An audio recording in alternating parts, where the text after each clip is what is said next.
So I want to welcome our honorees, the guests, the people who are celebrating them, as well as members of our board who are here, the board of directors.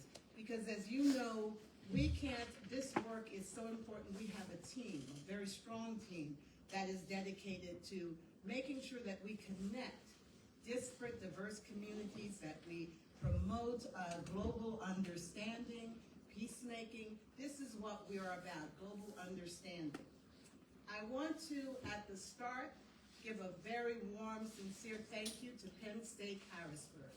We are in this Kulkarni Theater because they have reached out to partner with the World Affairs Council of Harrisburg. And I know that partnership will be strong and fruitful for our community. And I do want to give a special shout out, as they say, to Angelique Hawks-Caffrey and Kalisha Ann Devon, along with Kay Magdalena, who have been instrumental in making sure everything went smoothly. They have really been a strong liaison for us here at Penn State Harrisburg. And I also want to acknowledge two people at Penn State, one a student and one a staff person, Ellie and Kayla, who have been here with us making sure the tech works. They're there right now working to make sure things go well. So, I also at this point, after thanking everyone who's here and Penn State Harrisburg, want to introduce you. Listen, you can't do this by yourself, and to be honest, for the past 3 months or so, I've been trying to do all of these forums and all the stuff we do with the World Affairs Council without a whole lot of support, except I do have some great board members that step in to help, and I have a wonderful husband who does. But right now, we have a new program manager, and I want to take this time to introduce her to our community, just have her say a little bit. But Mary Gabrielle has just graduated from Temple University. She is a former intern last summer, and she said, you probably remember Michelle Langer. Michelle went back to London, so she's there in London, leaving me alone. But don't worry, she's still helping. But Mary said, I'd like to do that job. And I said, come on and do the job, Mary. So Mary, would you come up and say a few words and introduce yourself to our community? Hello, everyone. Thank you for the kind introduction, Joyce. And I'm so excited to be at the World Affairs Council of Harrisburg. I love my internship with them last summer, and I'm so eager to get started and support the mission that you guys all support as well. So thank you so much. Thank you very much. Let's see if we'll stop this a bit here. And I do want to let you know, though, that we are a part of the World Affairs Councils of America. And the mission of all of our councils is to serve as a kind of connector in our communities, but also engaging our communities in better understanding things around the world. So I just want you to be aware of the importance of this work right now. This is an important thing that we are doing. Everyone is welcome, and we do urge everyone, if you're not a member, to become a member and get involved. Each year, we do what's called the Torch of Global Enlightenment Awards. And these awards are meant to identify people in our region and organizations in our region who have been instrumental in becoming advocates and promoting the highest ideals of citizenship, global engagement, and appreciation for different languages, lands, cultures, and peoples. That is really the reason, our mission. And so I want to also, before we move into honoring this year's recipients, to let you know that last year's recipients were a stellar group of people. And I'm going to let you know who they were, who we honored last year. Al Schmidt, Secretary of the Commonwealth. Black Pastors United for Education, for their work in helping to provide quality care, daycare for students who are cyber schooled. Bridget Whitley, who was Dauphin County Clerk of Courts and was facing a great deal of upheaval as she tried to diversify her office. The Capital Area Music Association, which keeps us all enriched in music. Catherine Hershey Schools for Early Learning, which has opened now in Harrisburg. Dr. Maria Rebeas, professor at Dickinson College, who has helped us on many of our events. Gary Blumenthal, Envision Human Services. Justice and Equity Center with Mid-Penn Legal Services. Elise Nestorov, one of our board members, was instrumental in bringing this group to our attention. And the Pennsylvania Prison Society. I believe John Hargreaves is here with us. John, why don't you stand up and let us thank you for the hard work that the Pennsylvania Prison Society is doing. I asked him to really come so that we could acknowledge that their work continues. Some of you may not know of the horrific conditions at some of our prisons, including the Dauphin County Prison. But John and his team are there trying to make sure that we are aware of it and that we do our part in making things at least humane inside these prisons.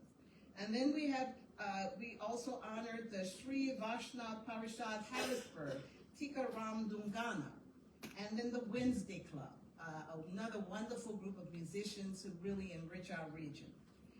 That's who we are honored from last year. Would you join me once again in recognizing our 2024 honorees?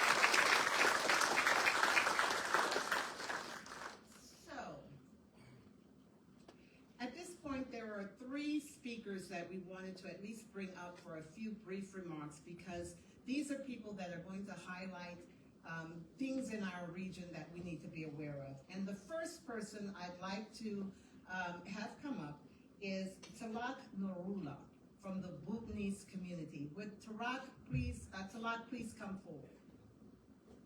And I'll try to remember how to stop this slideshow.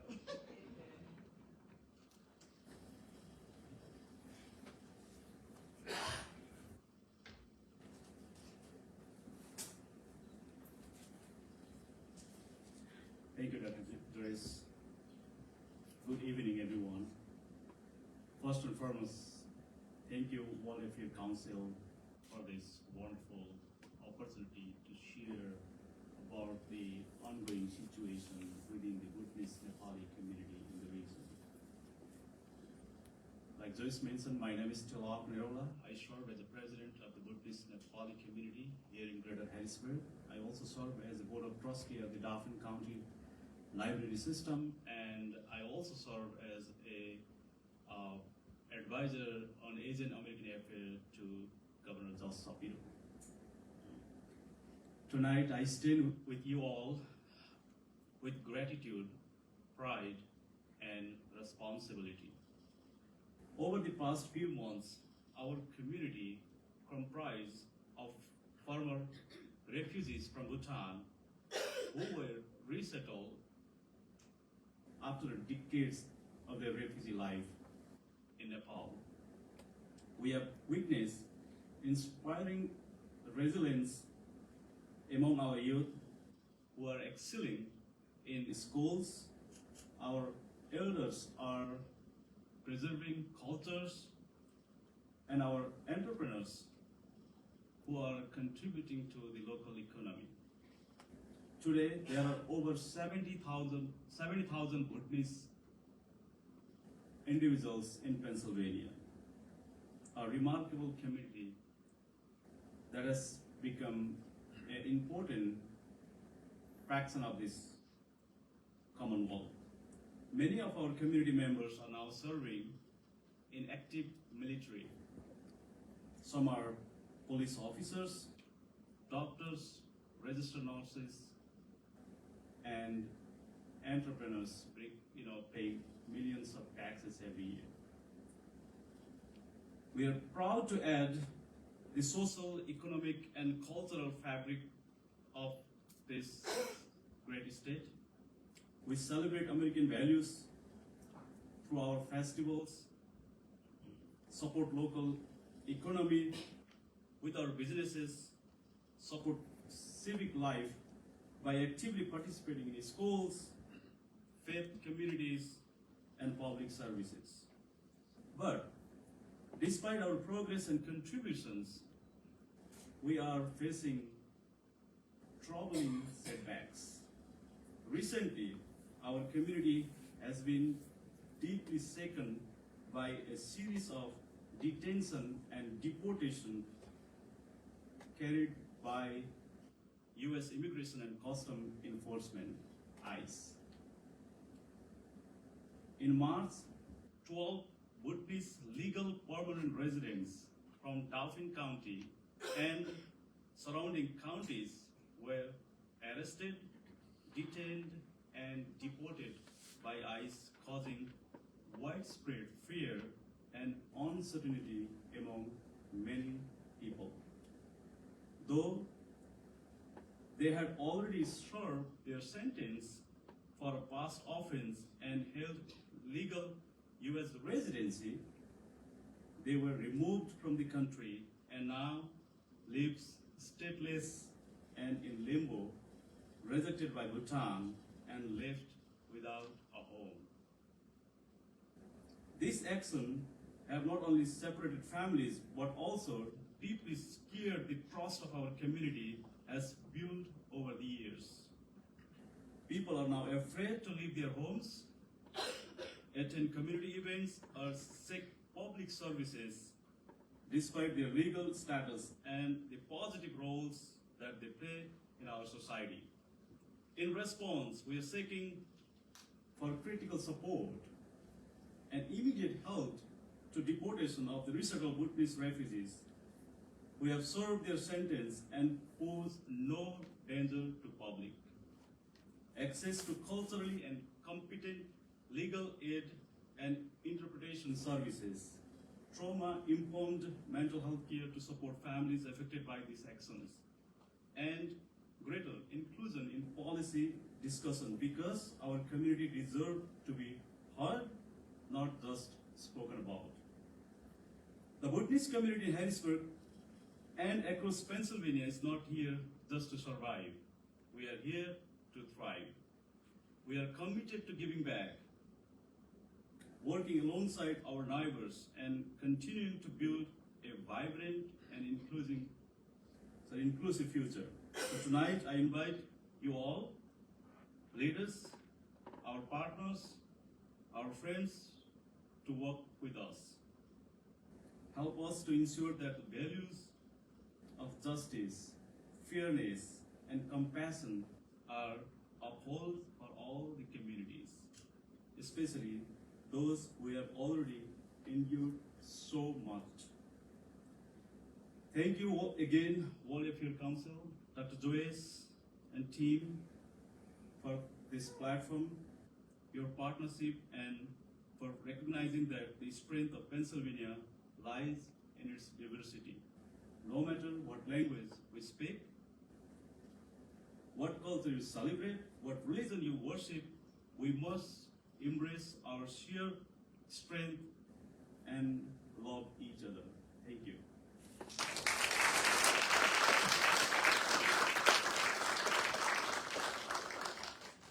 Thank you. This community really here has suffered a great deal, I will say, and I wanted him to be here to let you know that they do need support.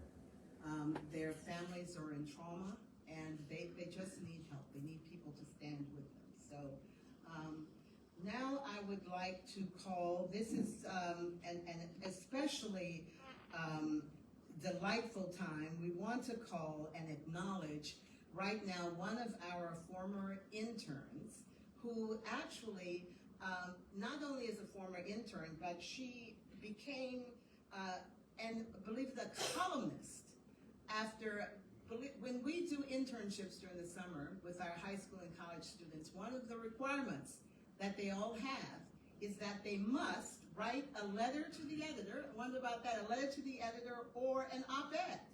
And of course we help them, but they all get published.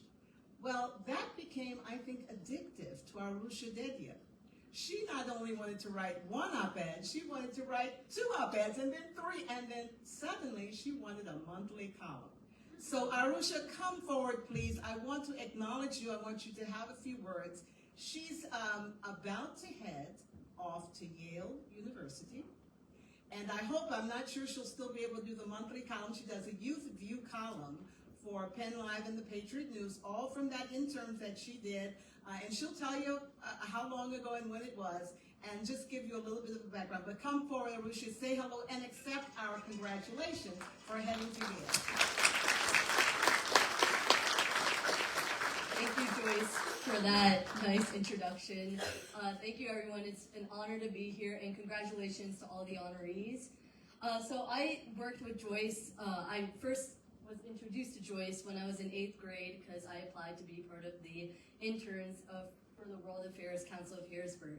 And going into 9th grade, I was definitely not sure what I wanted to do, but Joyce and Michelle and all of my cohort members were very supportive in introducing me to all the different topics that we discussed within global affairs, ranging from like climate change to mental health to substance use prevention. And it was really eye-opening to see how I could get involved more with the community, but also be more aware about the global affairs within our world. And so after what Joyce said already, we wrote a letter to the editor, and I got very interested in seeing how I can translate what I've seen in my community and put that into words in my monthly column. And I'm very grateful for the opportunities that Joyce and the World Affairs Council has given me so that I can share my voice continually with the community through my column and just be more aware about what's happening so that I can make a difference with words. So thank you again for this acknowledgement, and I'm very grateful for the World Affairs Council of Harrisburg. Just to give her including, she will have a special cord that she can wear on her robe at graduation from the World Affairs Council of Harrisburg. So we're proud of you, Arushi. All right. Next, I don't know if there is anyone with Codijo Mujer here. Codijo Mujer. This is an organization of, well, come on down. I want you to tell them what you're about. We want to at least let our community know what you are doing. The names I have here are Jessica Diaz, Ana Cordova, Marisol Aviles, and Marian Bonilla. Please come forward and tell them about Codijo Mujer.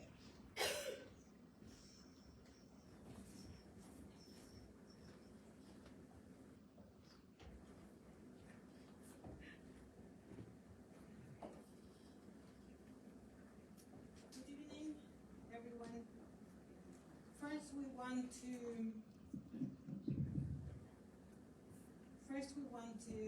express our gratitude to the World Affairs Council of Harrisburg and Joyce Davis for this opportunity.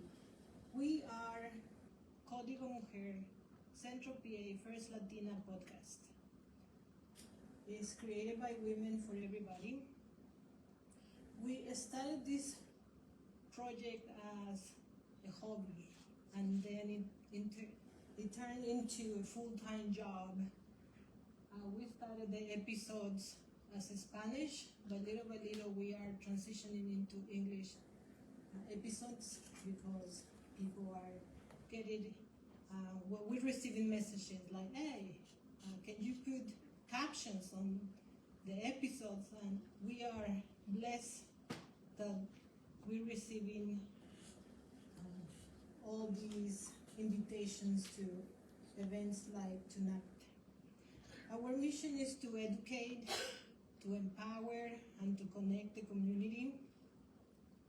Each episode features real conversations between us. We invite experts. We also have stories that enlighten topics such as health, education, leadership, and more. Most of us, we are community workers, and this is how this started. We wanted to educate the community about the programs, mostly health, clinics, where to find food for all the people that just arrived, and educate in regards to housing and many other programs that the Commonwealth offers in Central VA. We are building a strong networking so we can empower our community. Sorry, I get nervous. This is not my strong suit. Whether you listen to our podcast to learn something new, to raise your voice, or to help us to grow, let us grow with your support.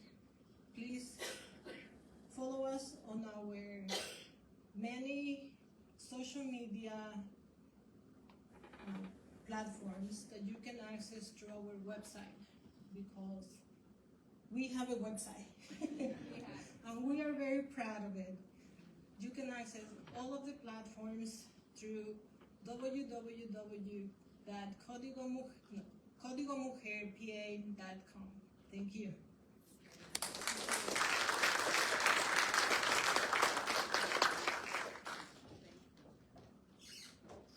So that's Código Mujer, and we may find a way to connect on our website so people can get to you easily. But we really want to encourage what you are doing. Okay, and now we come to the very important part of our program. Let's see if I can expand this a little more.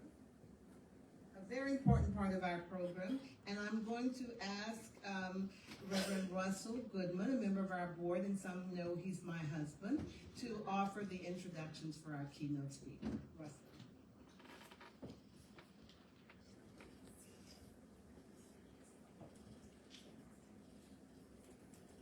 Well, good evening.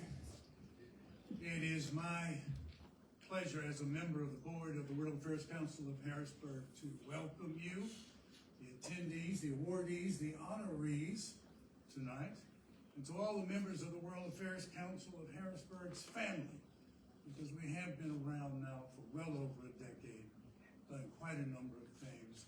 Many, many people have participated in our events, and I see some of you out here today, so you are part of the WAC family, and welcome this evening.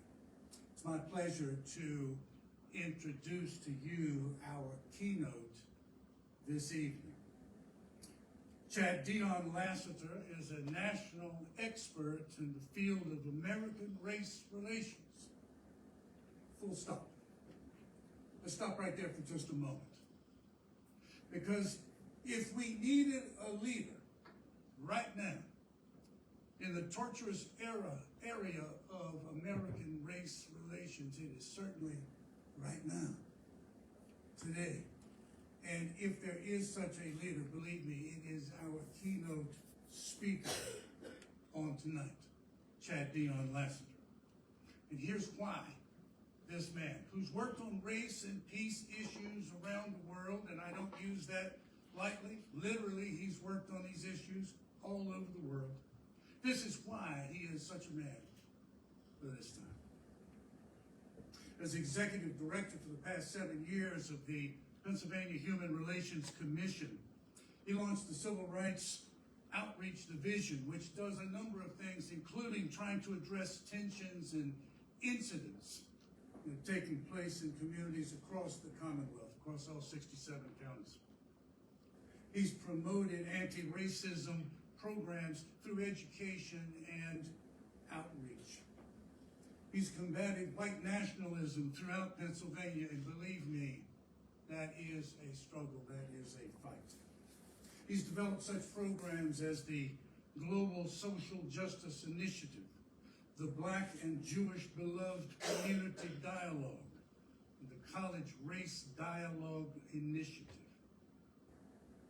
During his tenure with the PHRC, Chad has served as a commissioner in President Biden's Advisory Commission on advancing educational equity, excellence, and economic opportunities for Black Americans. I could go on. I could go on about a list of awards that he has received as academic achievements, and all of that stuff in service in anti-racism, violence prevention, job creation, and diversity and inclusion training programs that he has created or led in corporate environments and in penal systems. All of that is extraordinarily important. But if anyone if anyone knows the job of bringing this nation out of the darkness of hatred and bigotry and into the marvelous light, dare I say it, of diversity, equity, and inclusion, and knows that that job is not finished, but who is prepared and determined to fight on, it is our keynote speaker on tonight and my friend, Chad Dion Lassiter. Won't you welcome him?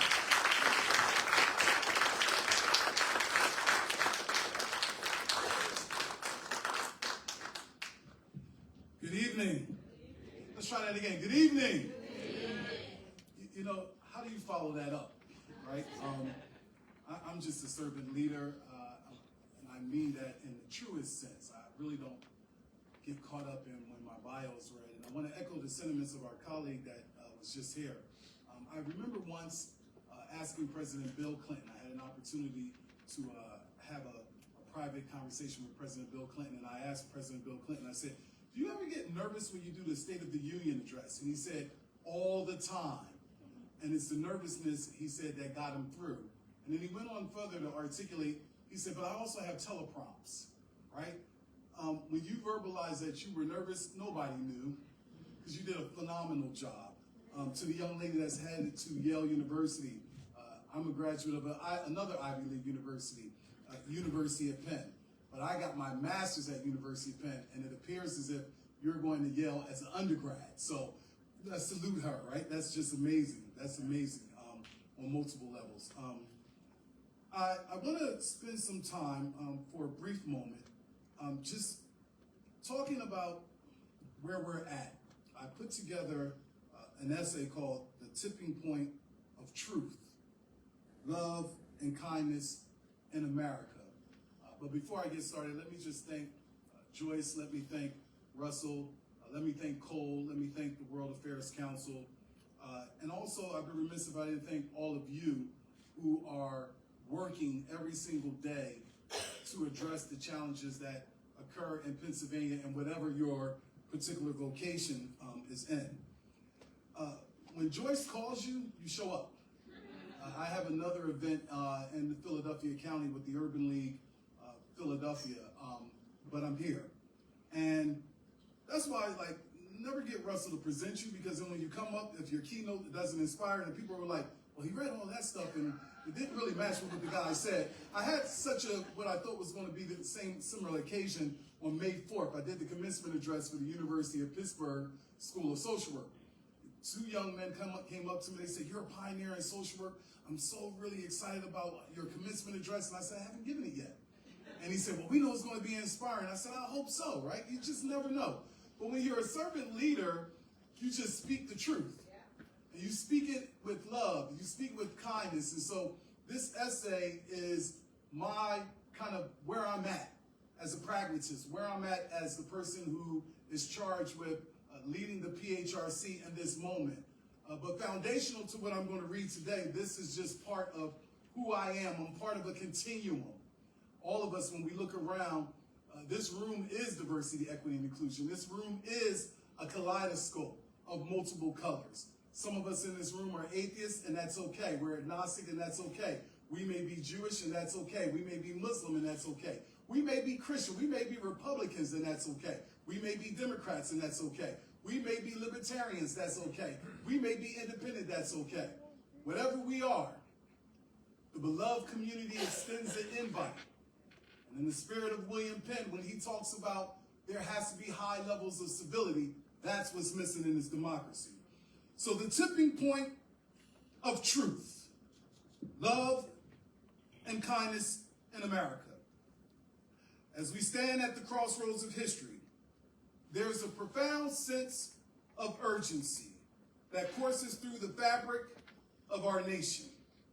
It is painful to witness the resurgence of discrimination and intolerance that echoes an old world order, a time when dehumanization was rampant and certain groups were systematically stripped of their dignity and of their rights. Today, we find ourselves grappling with the shadows of this past, or what some of us know as the shadow of hate. Facing assaults on Black humanity and other marginalized communities that threaten to pull us back into a dark age. The current trajectory of our country raises serious concerns. We see the rise of discriminatory policies and rhetoric and executive orders that seek to divide rather than to unite. The echoes of racism, bigotry, and xenophobia resonate in public discourse every single moment of the day, reminding us that the battle for equality and justice is certainly far from over. It is an insidious attempt to revert to an era where certain lives were deemed less valuable, where the color of one's skin, pigmentation, think about that social construct. Race is a social construct. It's a derivative of a geographical location, determines the worth and opportunities of people. But history is our teacher, and it has shown us that such an old world order cannot prevail. Such an old world order cannot prevail and must not prevail. The efforts to dehumanize individuals are met with resistance that becomes more resolute with each attack. The truth is being exposed. They can ban books, but they can't ban the truth. An undeniable illumination of the historic wrongs that have long marginalized the voices of the oppressed. The trauma. The trauma. The trauma is not perceived. The trauma is real. The trauma and atrocities inflicted upon our collective humanity cannot be whitewashed. They have a long reach, and their effects echo through generations, and through generations.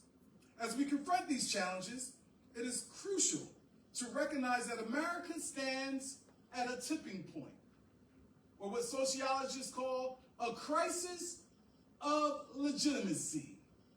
Dr. King himself spoke about the triple evils of militarism, poverty, and racism.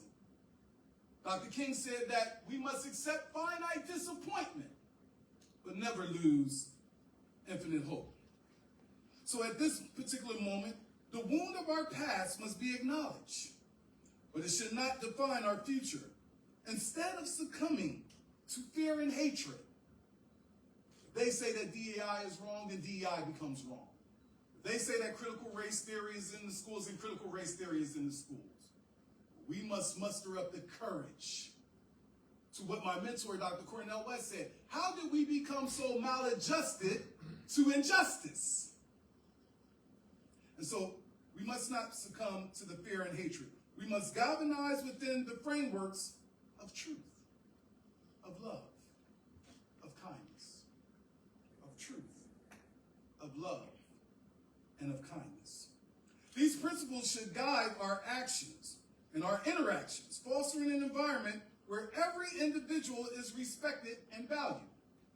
So whether we're calling it diversity, equity, inclusion, whether we're calling it justice, equity, diversity, and inclusion, whether we're calling it diversity, equity, belonging, and inclusion, do you see the inherent worth of the person that is in front of you? The inherent worth of the person that is in front of you.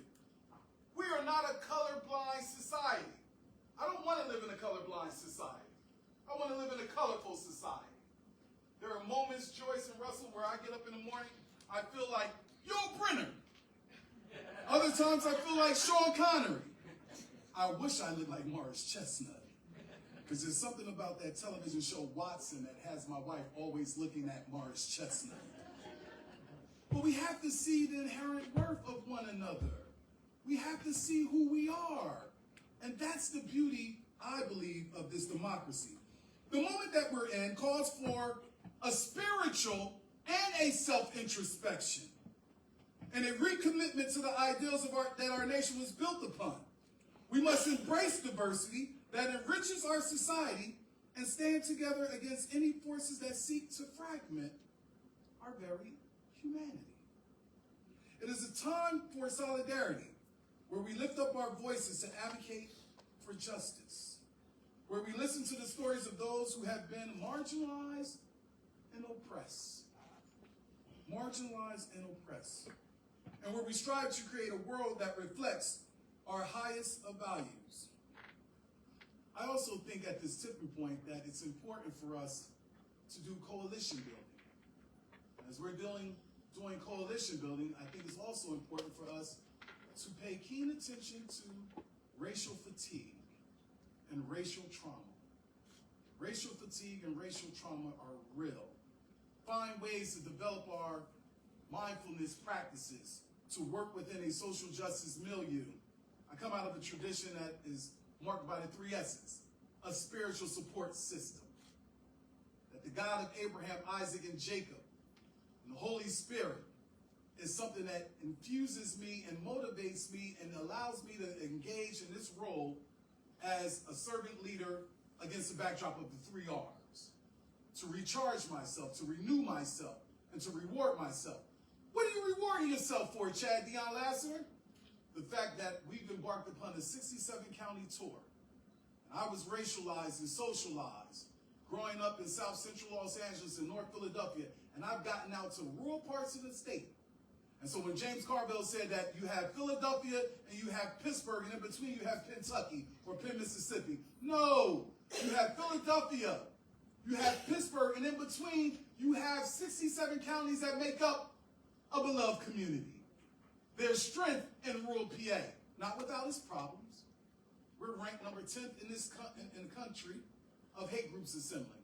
White nationalists, white supremacist groups, there are 75.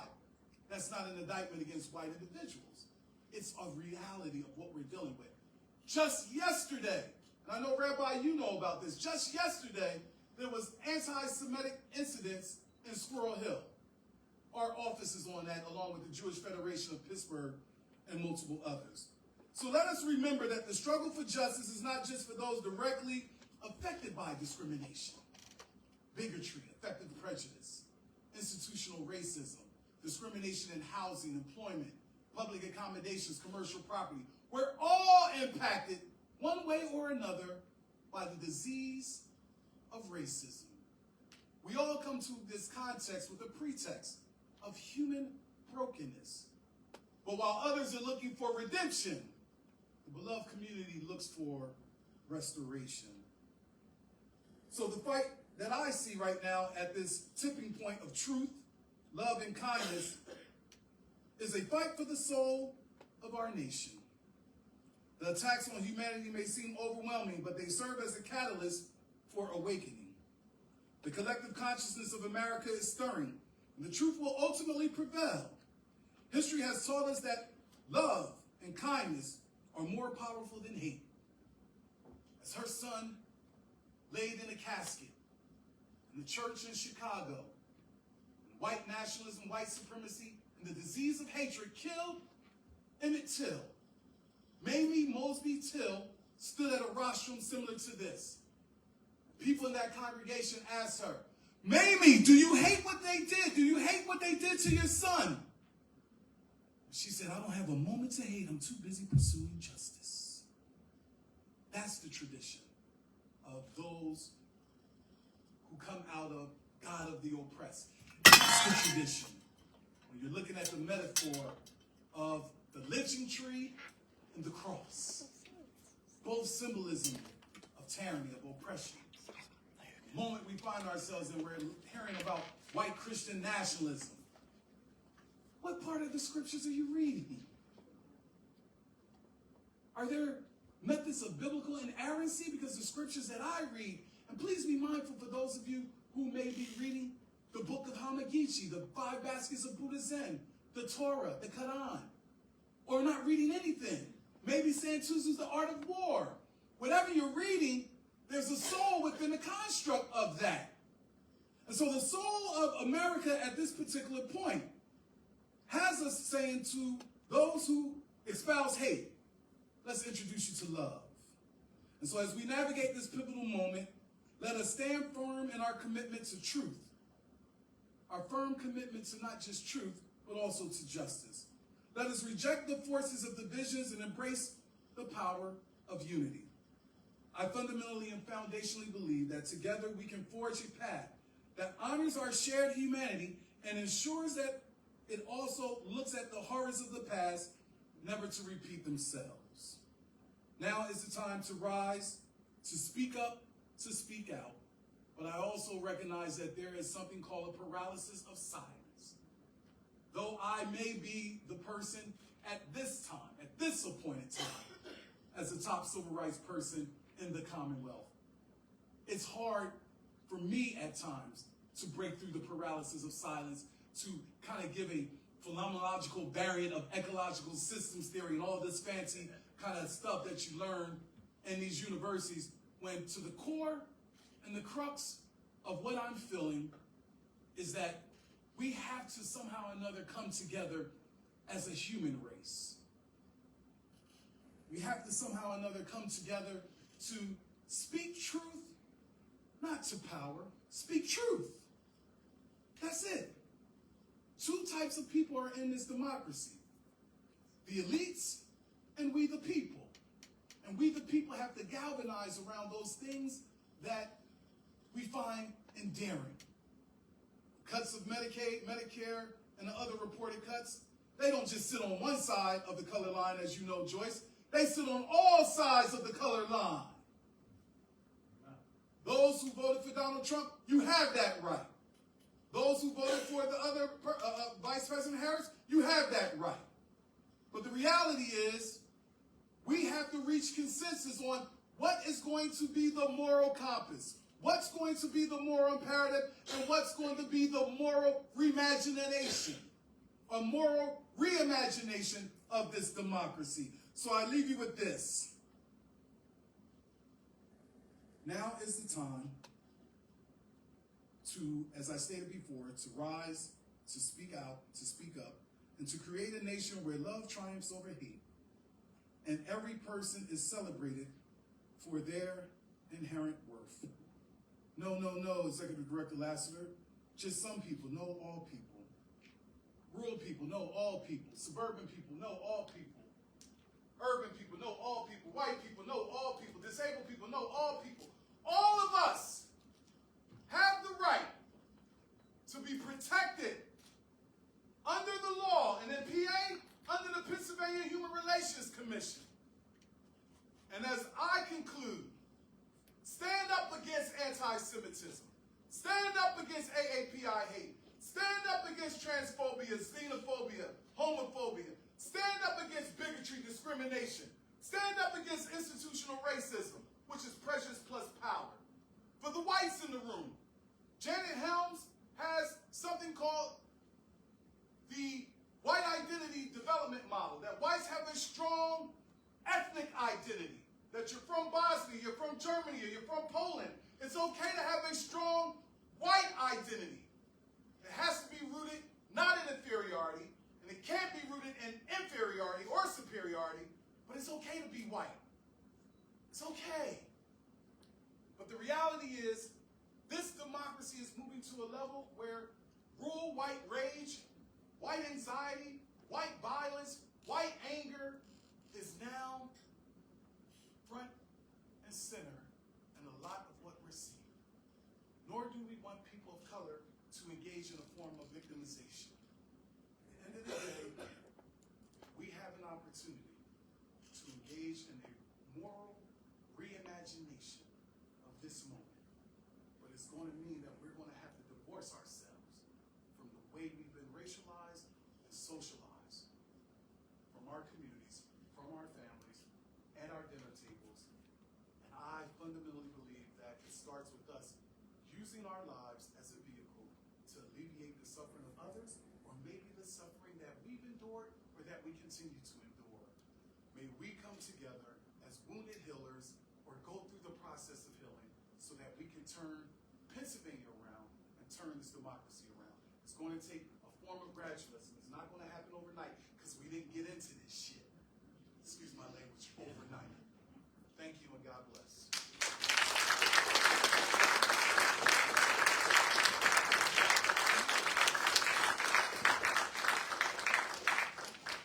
Thank you, Chad. Before you go, just take this little memento of our appreciation. Thank you so much. Thank you. Again.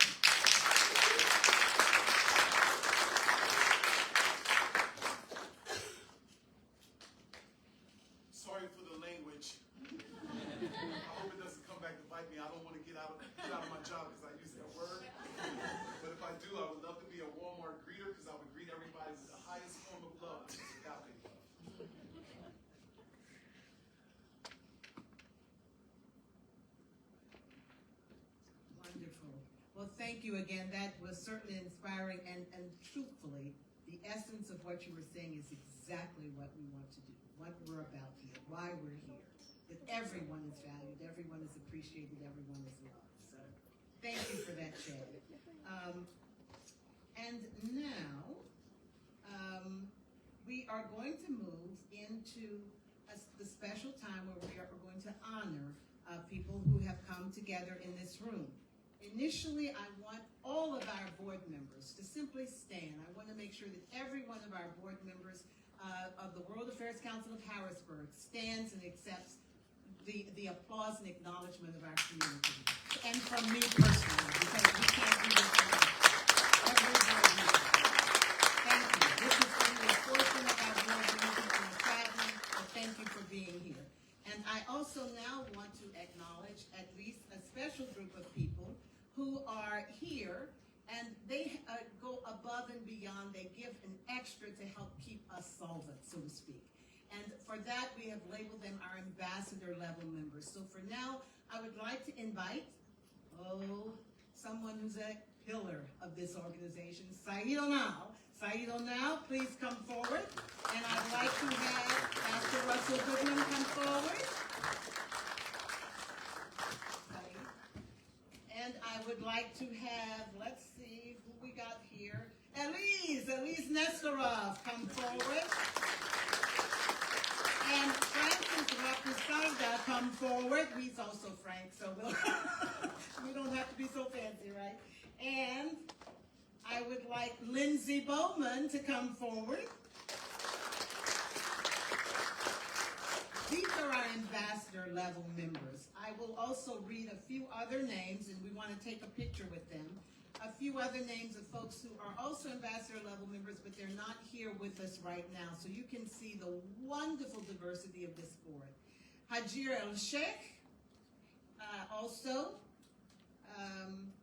Link Martin from Harrisburg, the Temple Harrisburg, Dr. Shirley Warshaw, and Dr. Najiba Benabeth. But we should have one more because I know the Joshi, Dr. Renu Joshi. Come on up, Dr. Renu Joshi. We have misplaced it, but we will get you your, or maybe one of yours. But Dr. Renu Joshi is also an ambassador level member.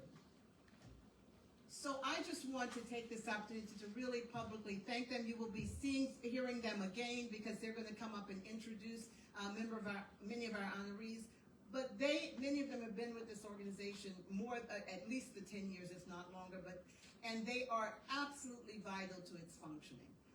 And so please accept my sincere thanks for all that you do. You know I could not do it without you. So thank you. And we will now move on to our torch awards, and we will be calling many of them back up to introduce the honorees.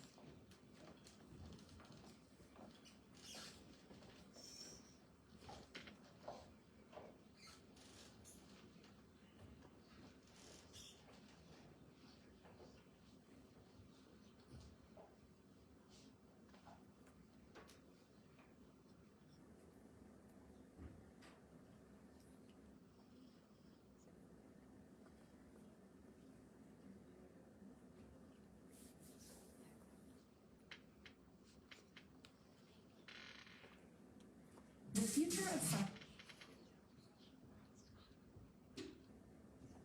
universities overclock in Canada.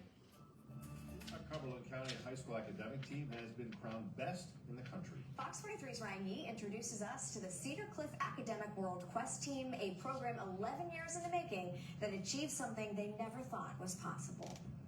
See, it was the EU. It was an unforgettable senior year finale for some of the brightest minds in the country from right here in central Pennsylvania. Cedar Cliff High School, congratulations. Cedar Cliff High School won the competition's national championship in April, a feat that seemed unimaginable when the program started 11 years ago. It was honestly just like surreal, like standing up and like walking up there. I never even imagined that it would be us. I was just in disbelief when it was announced that we won.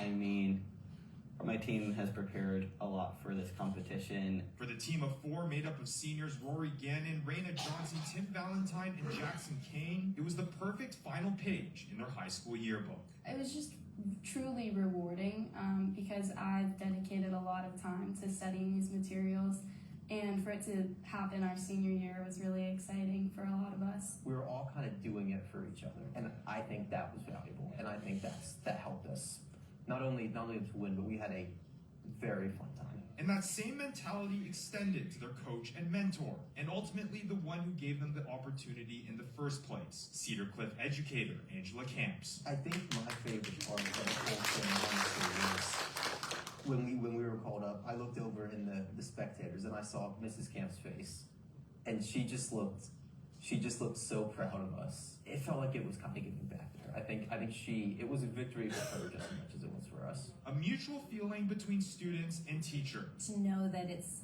been meaningful to them to take this journey with me as their educator is incredibly fulfilling. I knew it was in the realm of possibilities this year, and I'm just ecstatic for these students to represent PA, represent Cedar Cliff, represent the World Affairs Council of Harrisburg and the World Affairs Councils of America. What's better than that? The perfect high school ending that sets up a future filled with opportunity. It's just crazy. I don't believe it still. It makes me excited though. I hope that I can continue that momentum and help make a difference in the world with that and all of the things that I've learned from this competition. Ryan Yee, Fox 43 News. How about that, guys? Isn't that wonderful? So, to help us properly honor this team, we have a big wig from Washington, D.C. who's coming. Come on, Daniel. Dan Villanueva is here from the WACA, the World Affairs Councils of America National Office, and he's actually in charge of this competition. So, Dan, I'm going to give the podium to you.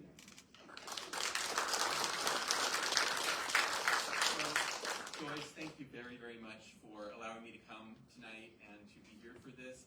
I was telling someone else earlier this evening that I think this should become an annual tradition that I should go to whichever team wins and help honor them later on. You know, we have councils in Hawaii and Alaska as well, and so I was thinking that might be actually fun. Although I realized as I was plotting out my route here from where I live, Harrisburg, this council is actually the closest one to where we live.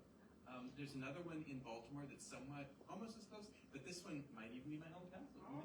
So in that regard, it is great to thank this council's Academic World Quest team for a wonderful competition this year, and also to Ms. Camps for your role in this.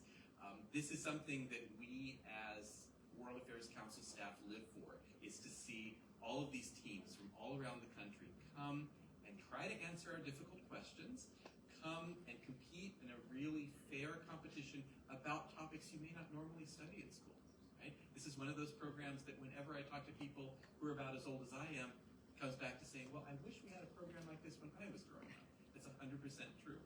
Another moment we live for, and this kind of happened just this year, especially as we were leaving the building, and I forget which one of you that it was, but you were talking on the phone with your parents, and the grand prize is, of course, round-trip tickets to Istanbul from Turkish Airlines. And so when one of you was leaving the room, you were calling your parents, you were saying, Mom, I'm going to Turkey. And that, for me, was just the moment as well. It's like here you have literally people-to-people diplomacy. You have opportunities that you didn't even know were possible when you came in, right? You probably thought you had a good chance at winning. You probably thought, we're good for this, but what was the prize going to be? Turkey. So in that respect, it was absolutely wonderful as well to see that. I want to definitely congratulate you not only on behalf of myself as tournament organizer, but also of our CEO, Matthew Hughes, who you saw briefly in the television clip, and also of our entire staff. Congratulations again on behalf of all of us. Enjoy your time in Turkey, and certainly we hope to see you competing and fielding a wonderful team again next year. So thank you very much. Let's see if I can get rid of some of this stuff here.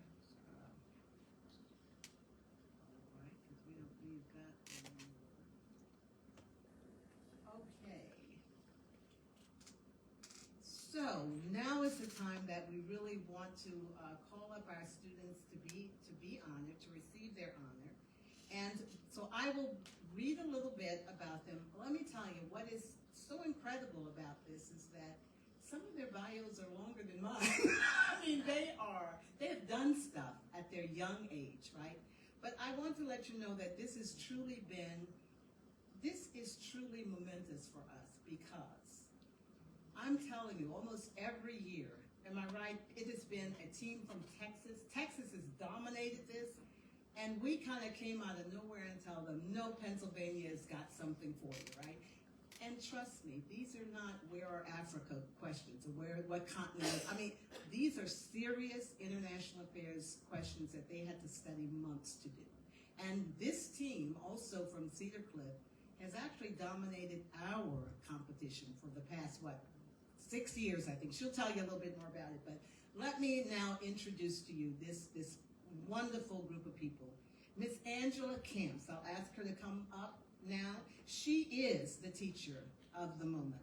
She's the gifted support teacher. She has been teaching gifted students at Cedar Cliff High School District for 32 years.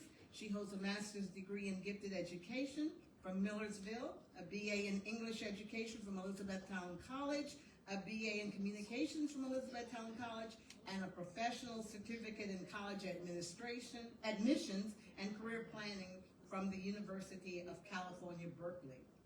Now, she enjoys traveling with her family. She's toured 18 countries, so she's definitely a globalist. This is why she got connected with the World Affairs Council of Harrisburg. She has been advising Cedar Cliff academic World Quest teams for the past 11 years, right? So she's been dedicated to this. Under her guidance, these teams have won first place at the regional, at ours, as well now at the national level. And I just want to tell you that working with her personally is such a delight. She is so committed, and each year she says, you're going to continue to do this, right? You're going to keep it going. I said, yes, we are committed to keeping it going. Ms. Camps, do you want to have a word?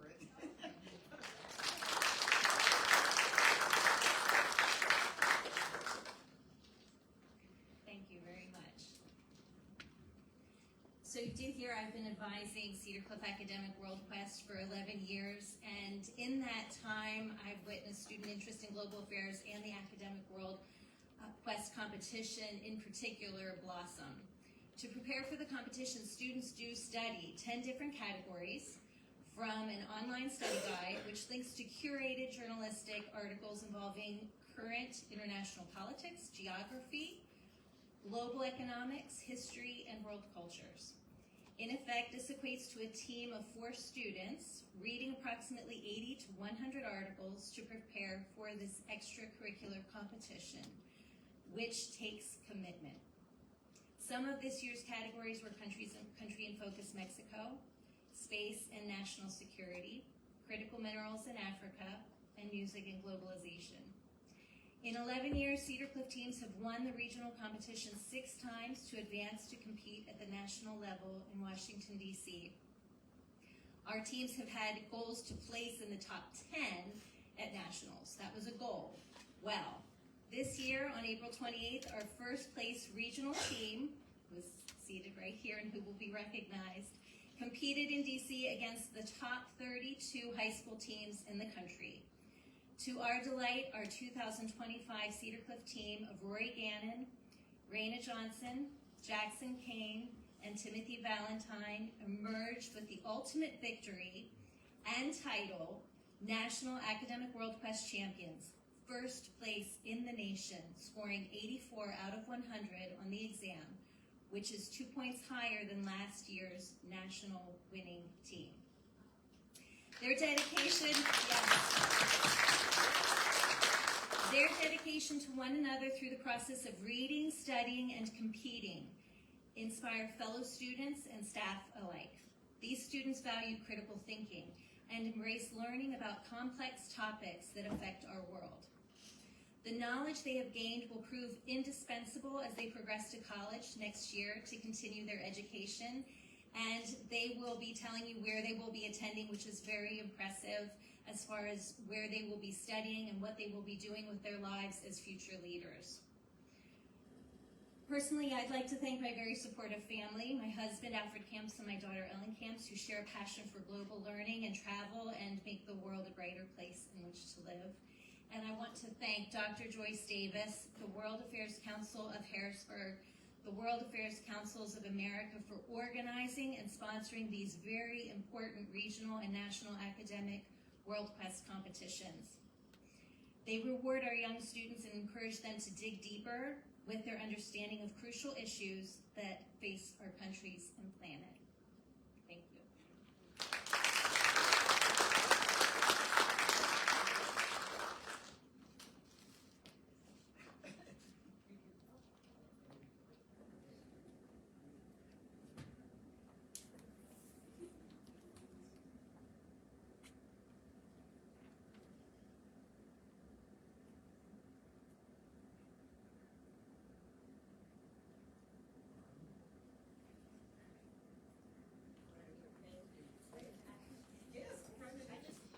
I want to add that our students will also be wearing honor cords. It was mentioned with their involvement. So the seniors who participated, we had 5 teams compete from Cedar Cliff, and they will also be wearing honor cords at graduation to recognize that. Thanks. Well, we're giving the cords too. Well, you can stay up if you want to be here with them. And now we're going to ask the team to come forward as well. And I'm going to read a little bit about them and ask them to come forward together. First, Jackson Kane. Jackson is a senior and graduating, and it was his 4th year competing at the Nationals for Academic World Quest. Other than that, he also has involvement with our summer internship program as well. He's co-captain of Cedar Cliff Speech and Science Olympiad teams, as well as the captain of the cross-county team, a member of the track team, and an interim with Judge Jessica Brubaker in Carlisle, right? Outside of school, he enjoys reading, skiing, mountain biking, backpacking, scuba. I mean, you see what I'm saying? They are just so well-rounded. And so he will continue his education at Princeton in the fall, where he plans to study public policy. Jackson, come here and just stand on this side while we get the rest up, and then we'll each present you with your award. Raina Johnson. Raina is a senior at Cedar Cliff. She's graduating. This is her 3rd year participating in Academic World Quest, and she is attending the national competition. She's also involved in so many extracurricular activities like soccer, track and field, Science Olympiad, American Sign Language Club, French Club, Bonjour, and the Holy Spirit Medical Center. Raina will be attending the University of Pennsylvania in the fall, studying biochemistry on a pre-med track. So wonderful, Raina. Please go Rory Gannon has participated in the Academic World Quest competition and advanced to nationals 4 years, all 4 years. She, all through her high school, she is the president of the National Honor Society and of the Student Council. And she has started clubs like CC Wellness, which works to destigmatize mental health. And she supports the student body. She's a member of the Student Advisory Council, and she participates in many community activities, such as counseling kids at UPMC Heart Group, tutoring elementary school students at Hillside, and volunteering with the Key Club. I mean, she has got so much more. She's a National Merit Scholar, AP Scholar, French Honor Society member. She has played varsity soccer. She has done track and lacrosse. I mean, I know it's a lot, but there's even more. She works at a local restaurant. During her junior year, she was awarded the Penn Live Courage Award for a strong recovery from open heart surgery as a 16-year-old. That's the kind of students that we have here to honor. And it is just so heartwarming to know that we're making an opportunity for them to succeed and to lead this world. That is Rory. Tim Valentine. Another senior. He plays varsity ice hockey all 4 years, and he served as this year's team captain. He's graduating from Cedar Cliff as valedictorian and plans to attend the University of Alabama to study engineering with a possible minor in Spanish. Hola. And he enjoys traveling to other countries, especially Honduras and Mexico. This year marked Tim's first time competing in the academic world quest at the national level. He started off a champion, right? He focused his studies on the space category and the borders and boundaries category. He especially appreciated the visit to the State Department when he was there. So this is it. Come over here, everyone, get together for it. And would you help us give them their awards? Wonderful. You do have there a cord from the World Affairs Council of Harrisburg that we hope you will that will grace your graduation gowns as well. And we really thank you and are so proud of you and what you've been doing. Yes, go in the center, they say, so they can take a picture. You're behind me now. How about stepping up to the front? There you go. There you go.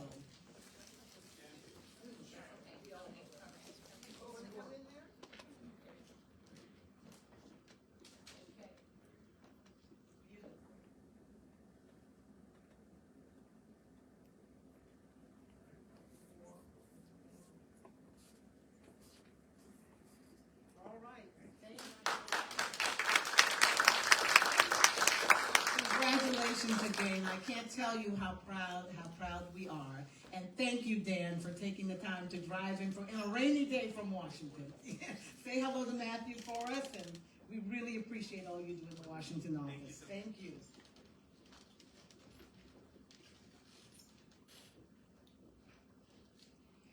And now I'd like to ask our new program manager, Mary Gabrielle, to introduce our first Torch Award honoree. Hello, everyone. Our first awardee is Dr. Wanda Knight. Dr. Wanda B. Knight, PhD, is the head of African American Studies Department and a tenured full professor of art education, African American Studies, Women's Gender, Sexuality Studies, and Bioethics at Penn State University Park. From 2021 to 2024, she serves as the inaugural Assistant Dean for Diversity, Equity, and Inclusion at Penn State Harrisburg, the first position of its kind among the Commonwealth campuses. In addition to her university-level administration and teaching roles, she is a licensed public school teacher, principal, and central office administrator. As a first-generation college student, Dr. Knight earned a Bachelor's of Arts degree from North Carolina Central University, a Master's of Education degree from Saginaw Valley State University in Michigan, and a Doctor of Philosophy degree from the Ohio State University. She is an author and an internationally recognized leader and scholar in her field, focusing on diversity, equity, and inclusion, social and racial justice, and intercultural teacher education. In our community, Dr. Knight is known for founding the Central Pennsylvania annual Dr. Martin Luther King Jr. commemorative banquet and is committed to fostering connections among academia, industry, government, and the community. Dr. Knight was the first woman of color to serve as the president of the National Arts Education Association from 2023 to 2025, where she previously chaired the NAEA Task Force on Diversity, Equity, and Inclusion. She has received numerous honors and awards, including the John A. and Betty J. Michaels Distinguished Lecture and Art Education Award, the National Arts Education and the National Arts Education Distinguished Fellow Awards. Congratulations to Dr. Knight. Congratulations, Dr. Knight, and it's a pleasure working with you on the MLK Dinner Banquet every year. Wow. So, good evening. Well, I just heard one person out there. Good evening. Good evening. Just want to make sure everybody's still awake. Okay, so, and it's just, after we've heard these great people speaking, it just seems like this is so minimal. But, you know, again, and I got little notes here to make sure that I recognize the time constraints. So I want to thank you to the World Affairs Council of Harrisburg for noticing this little light of mine. As I have worked to shape the world into a more just, compassionate, and welcoming place. You know, I'm really humbled to receive this award. In fact, when I received the email, I said, oh, spam. Pushed it to the side, and I thought, no. Then when I was getting ready to delete it, it had some of my information in it. I'm thinking, wait a minute, hold on. And then it said CEO Dr. Joyce Davis. I'm like, this is real. So, I mean, and again, then I became even more humbled. So I just want to say that these are just some of my thoughts. We're living in a time of unprecedented challenges, a moment that has tested our resolve and commitment to the ideals we cherish.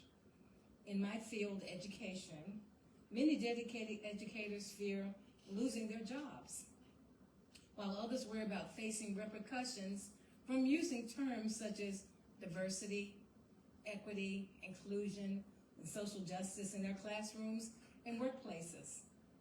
While we might find it easy to focus on the barriers, the obstacles to teaching, the restrictions on speech and language, and the divisive forces that have fractured our communities, this is not a time to dwell on what's broken. This is not a time to let fear dictate our actions, creativity, or commitment to education's transformative power. This is not a time for apathy, acquiescence, or resignation. This is really a time for action. This is a time to build what we can be. The famous phrase, "What's in a name?" from Shakespeare's Romeo and Juliet suggests that a name is simply a label, and that the true essence of our work lies beyond mere naming. We must continue to provide education that empowers learners to see the world from different perspectives, appreciate the beauty in diversity, and drive positive change for social justice. We must shift our focus from what we cannot do to the unlimited potential of what we can achieve as people and as educators. You know, I was reading something one time that said justice is a journey, and every step forward is a strive toward a legacy of equality and empowerment. You know, I carry the torch of those who walked before me, lighting the path for those yet to come. I embrace my power to do meaningful work that bends the arc of history toward justice. Let us unite in our shared commitment to empower, uplift, and inspire one another, knowing we can create and influence change together. In the face of fear, let's be brave. In the presence of hatred, let's embody love. And in times of uncertainty, let's embrace possibility. The future is unwritten, but we can script it together. Harmonious, vibrant, and hopeful. We will light a path with our conviction that in diversity lies strength, in inclusion lies unity, and in equity lies the future. So shine on. Thank you so much.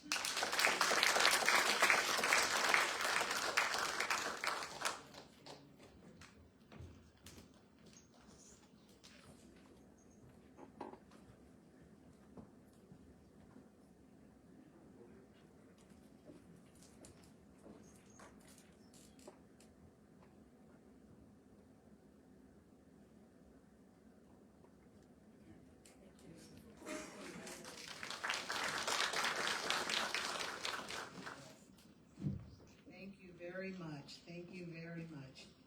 And now, I would like to call our dear friend, Brother Said Onal, to do the honors.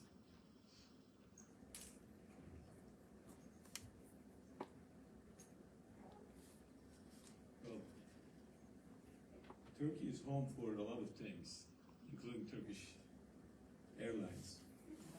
Something, and where I'm from. So there's something that I want to, it's a funny thing, joke. Turkey is also home for a hair transplant. So if you search Google, there is a bunch of men sitting on a plane. They have their hair transplant operation from the back of the plane. And under that it says Turkish Airlines. So, who is excited? All the four of you? You will have a fantastic time. Enjoy. All right. Well, I have the honor to introduce Rabbi Mark Klein. When I read his background and why we recognize him today, I think it goes hand to hand with everything we're talking. Mark Klein retired his law license to go to rabbinical school. More than 35 years later, he serves as interim rabbi at Temple Ohav Shalom in Harrisburg. Rabbi Klein has served in 3 previous communities, rebuilding congregations, consulted in the rebuilding of others, and been active in justice and interfaith work locally, regionally, and globally. Rabbi Klein lives by his creed as found in the earliest rabbinic writings. If I am not for myself, who will be for me? If I am only for myself, what good am I? If not now, when?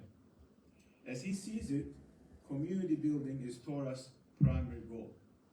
He believes work in faith must take care of everyone, not just those in our circle. He works to bridge the chasms that divide people. Rabbi Klein's justice work spans a lifetime. He helped end the male-female separations in Kiwanis youth in high school and helped organize the 2000 March on Columbia, South Carolina to remove the Confederate flag from atop the South Carolina State House. He actively works in peace and pluralism across the United States and Israel, Palestine, promoting race, gender, and sex equality, interreligious cooperation and communication, and working with communities on all sorts of social justice issues have been pillars of his rabbinic work. Rabbi Klein has been widowed, the late Cindy Klein, and remarried. He credits his wife, as he's a smart man, Lori Bernard, with pushing, pulling, and supporting him to keep growing. Rabbi Klein.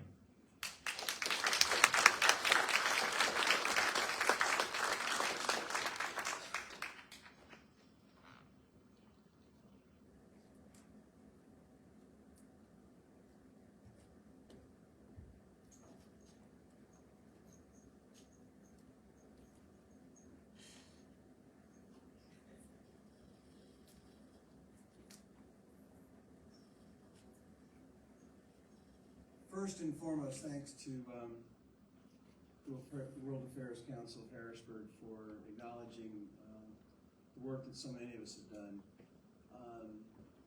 You young people, because I'm 65, I can say you young people, you're an inspiration to keep growing.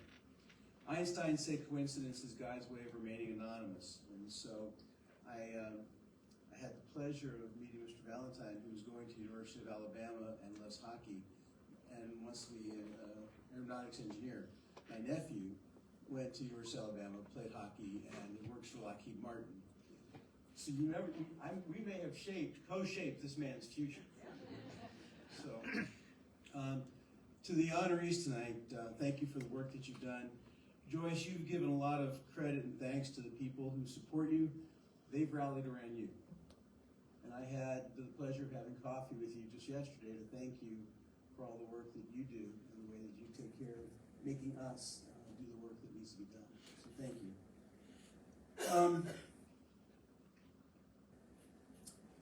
When I was in South Carolina, I was sitting at my desk chair, getting stuck in my head in something, and Reverend Leo Woodbury came into my office and said, "You've got to go to a meeting with me." And I said, "What?" He says, "We're going to march on the State House in South Carolina, and you need to be at this meeting." And I said, "Leo, I'm too busy." Leo physically picked me up out of my desk chair and brought me to the planning meeting where Julian Bond and I then led 25,000 people to take down the flag. I give you that story because everything that I've done in my career I owe to somebody. I have been blessed with incredible teachers, and I spend my life really paying it forward. When someone loans you money and you pay it back, the debt's done. When someone's touched your life, there's no such thing as I've done enough. And where we are blessed to have these relationships, if we don't spend our time paying it forward, then we squandered those blessings. So, Chad Lasser just shared with us the message that it's about love, and it's about standing up. And as you heard in the introductory remarks, my faith demands that while I stand up for what's sacred for me, you are sacred to me. And if I'm going to need to proffer arguments of how my needs need to be protected, then I need to make the exact same arguments for everybody else as well. Because it's about human. And every program that I've run through my career has been subtitled Return to Human. Because the labels get in the way. In fact, I'll argue, maybe create some angst. I think religion gets in the way of faith. I think so many of us have decided that because of the dogma of the church or the mosque, the temple or the ashram that we go to, that draws very narrow lines on what we're supposed to do and what languages we're supposed to speak, and even how we're supposed to speak about deity, that somehow we've lost the fact that it's the very same God and we're the very same human. And I don't think God loves one of us more than the others of us. And I think when we try to lord ourselves or our Lord over someone else, we miss the entire perspective, the entire reason to have faith. And so this week's Torah portion tells us that when we're bringing an offering to the altar, and we notice that it's got a defect and we want to replace it with something good, or if we notice that it's really good and we want to keep it and replace it with something that's a defect, we're obligated either way to bring both, and both become holy. And it hit me years ago that that's really our life story. We are products of where we've come from. All of us have faced challenges in life. All of us have faced mega celebrations. And it's the challenges and our recovery from the challenges and what we've learned from the challenges that make us whole and force us to grow. And it's the celebrations that impel us to want to do and grow even more. And so we live in times where we're encouraged to separate from each other. Where I'm not going to just call it white Christian nationalism, because nationalism around the world is growing, where we've created silos, where some of us are in and some of us don't matter. And yet we're going to show up at our houses of worship and we're going to praise God as if that's exactly what God, however we refer to that God, wants us to be. So justice is never just us. We have to remember that if we're in a rowboat together and there's a hole under your seat, we're both going down.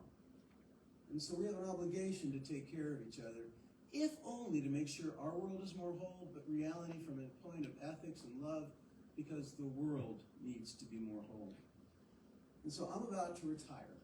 I was brought here 3 years ago to fix a broken community, to transform part of the community, and 35 years of that. And I realized that I've done a lot of great work, met some great people, and I have been taught well. So I'm going to be moving from this community. Thankful for the 3 years that I've spent here, for the people that I've been able to meet. I collect people. And so those of you who I've been blessed to become close with are not done with me. Geography won't matter. But one of the things that I'm going to be doing, Centenary University in New Jersey, historic Black college, is creating a program in human flourishing. And Dr. Knight, you and I have crossed paths many times and worked together, and it's if I could almost have started this whole thing by saying what she said. Okay? And walk down, and I admire your career, your tenacity, and your love. But we do live in a place of deficit. We're taught to start from a place of deficit. When I moved to Harrisburg, one of the first things I was told by the mayor's office is Harrisburg is 2 hours from anything important. Not that Harrisburg is a blessing, but New York is, and Pittsburgh is, and Philadelphia is, and DC is. And Reverend Dale Caldwell, who's the president of Centenary University, dear friend, said, We need to change that. And so we're creating a master's degree program in human flourishing to make very real, from an educational standpoint, everything that Dr. Knight, you were just speaking about is necessary in the world as we need it to be. May we move from strength to strength. May we push each other. May we love each other, and may we grow with each other. And may I get an opportunity to go get my hair transplanted. So, thank you all for that.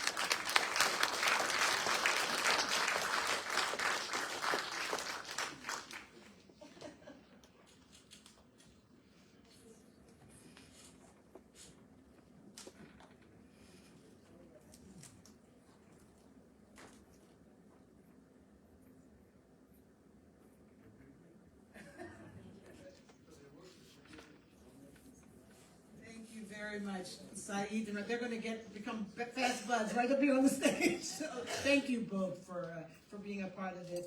And Rabbi, we go with you in your retirement, but know you always have a home back here in Harrisburg. Okay. And I do want to, at this moment, apologize because I realized I didn't let the students say anything. Each one of them had a little bit. So what we're going to do, I want you to get ready. We're going to close it out with your words of inspiration to send us on, okay? All right, so hang on to that. All right.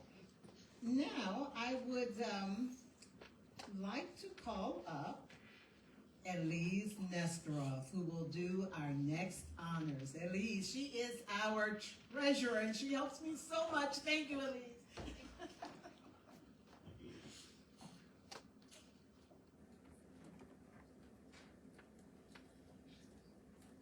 Good evening, everyone, and I also want to welcome you on behalf of the Board of the World Affairs Council and Dr. Joyce Davis and all of us that are here.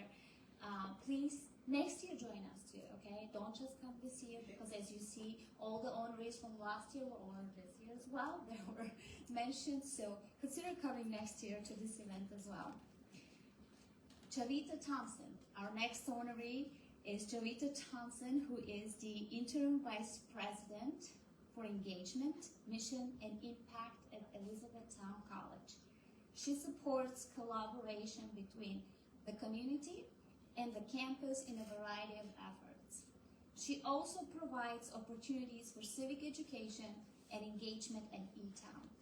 She has experience in management, leadership, and higher education. Her primary focus is supporting all students and ensuring they have all the tools they need for academic success and emotional well-being. As first-generation college graduate, Javita earned her Bachelor of Science in Communication and her Master of Science in Emergency Management from Millersville University and a second Master's in Education Leadership from Shippensburg University. Ms. Thompson is a member of Elizabethtown College's senior leadership team, but she started her academic journey in an untraditional way. She left college at 19 years old and returned years later after having 2 kids. I realize the part. Here she is. Here she is. She left college at 19 years old and returned years later after having 2 kids and husband and a mortgage. Aren't we all familiar with that? She decided to return to school after evaluating, determined to pursue what she enjoys most, engaging with the community. Javita Johnson's passion for people is evident, and her dedication to bringing out the best in each student will have a profound impact on the next generation of world leaders. Please join me in celebrating Javita Thompson as a 2025 Torch of Global Enlightenment honoree.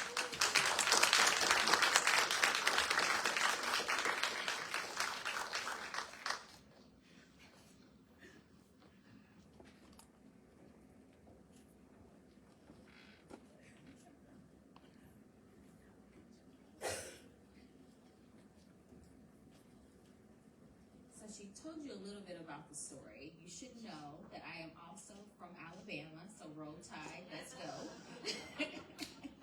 So as you go down south to explore the many, many things as you are part of the World Affairs Council now, I want you to make make sure that you ingrain yourself in some of the civil rights pieces that we have to offer throughout the state of Alabama. We actually, for the past 2 years, have taken groups of students to Alabama on a civil rights tour in order for them to be more exposed to what happened during that time and provide more diversity. And that's the type of things I get to do with the work that I do. And hopefully you'll find someone like our team that is passionate about getting students out and exploring different parts of the world and things that they've only read about in books.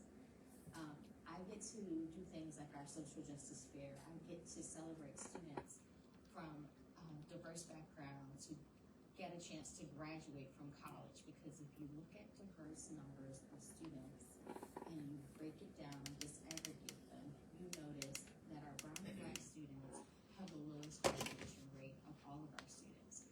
So to be able to do something special to celebrate that accomplishment is the things that I love to do with the work that I do and I get to do. And that is why when we talk about diversity, equity, and belonging, it shouldn't be taken out of higher education, and we have to find a way to continue to do the work that needs to be done to support our students and for them to be able to be successful and break generational curses that have happened for years. So, as we talked about me not finishing school at 19, but going back, having that opportunity was afforded to me because people supported me and mentored me through that process. I'm honored to be here because of Joyce as well as Jessie. So thank you for your recognition. And I am such a crybaby. I don't know if you're gonna make it through this whole thing.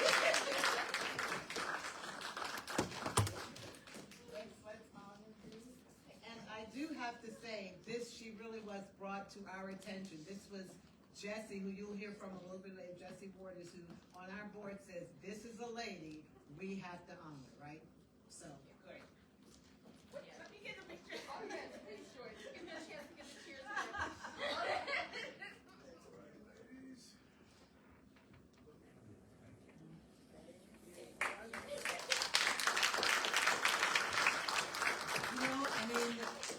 Life is a struggle, right? Sometimes, but you should feel so proud at how you've overcome, right?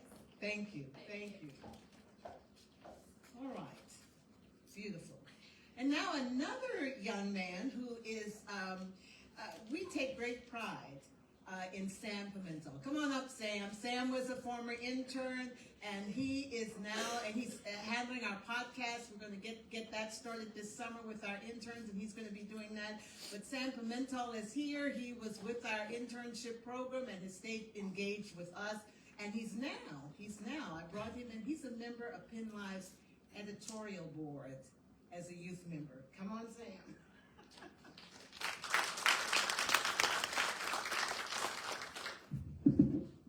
I want to thank you for that. I want to thank you for that wonderful introduction, Dr. Davis. I believe that truly was something. And speaking of journalism, I was incredibly excited when I was told that I got to announce our next awardee. Now, one of my favorite quotes about journalism goes, "Democracy dies in darkness." For those of you who read the Washington Post, this will be quite a familiar quote to you, and I believe that this quote couldn't better encapsulate the important work that a journalist does. In these trying times, we find ourselves lost. When our governments, companies, and organizations fail to show us the proper transparency, we can always count on journalists to help guide us. And here tonight, we have someone who's done this and more. She has risen to truly become not only an outstanding journalist, but also a community leader. And that is why it's an absolute honor to introduce Ivy DeJesus here tonight. She's been a professional journalist for 30 years and has worked for Penn Live since 2003. She has won many journalism awards throughout her career, including the twice distinguished writing award from the Pennsylvania Newspaper Association Foundation. Her work has received honors from the Society of Professional Journalists, Associated Press Managing Editors, Sigma Delta Chi Award for Public Service, and Pennsylvania News Media Foundation. Ivy strives to amplify the personal stories from across all of our communities that reflect and resonate with the most compelling issues of the day. From immigration, diversity, racial justice, health disparities, LGBTQ rights, faith, and much more. She covers a myriad of sectors, including government, public policy, healthcare, and culture, just to name a few. And her stories, they make an impact. Not only do they have an impact, they've led to change. For instance, her coverage of racism and bullying in the Lower Dolphin School District led to community-wide forums addressing the problem in those schools, and it eventually led to the resignation of that school superintendent.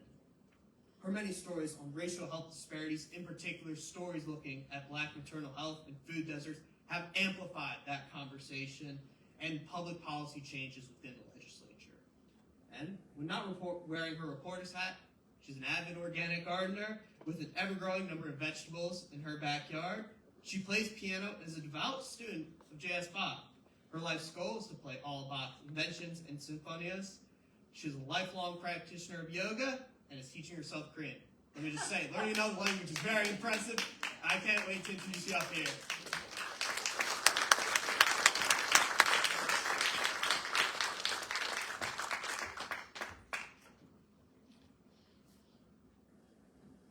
Thank you, and good evening. And I have my water because I am recovering from a very nasty bug. I didn't think I was going to make it tonight, but I got my voice back yesterday, so it does break every now and then, so bear with me. Hopefully it'll keep. Thank you, Joyce. This is an honor, truly an honor. I received some awards in my career, but I think it's these types of awards and recognition that really make me realize that the work that we do as journalists really does matter. My first foray into covering diverse and inclusive stories came in 1994 when I was a lowly editorial clerk at the Washington Post. The story was about HIV/AIDS epidemic in the Latino community in Washington, D.C. No one was covering that story or paying attention, and I was hearing all about it from my sources, and I was seeing it happening in the community. I had to really sell the editor on letting me do the story. It was heartbreaking.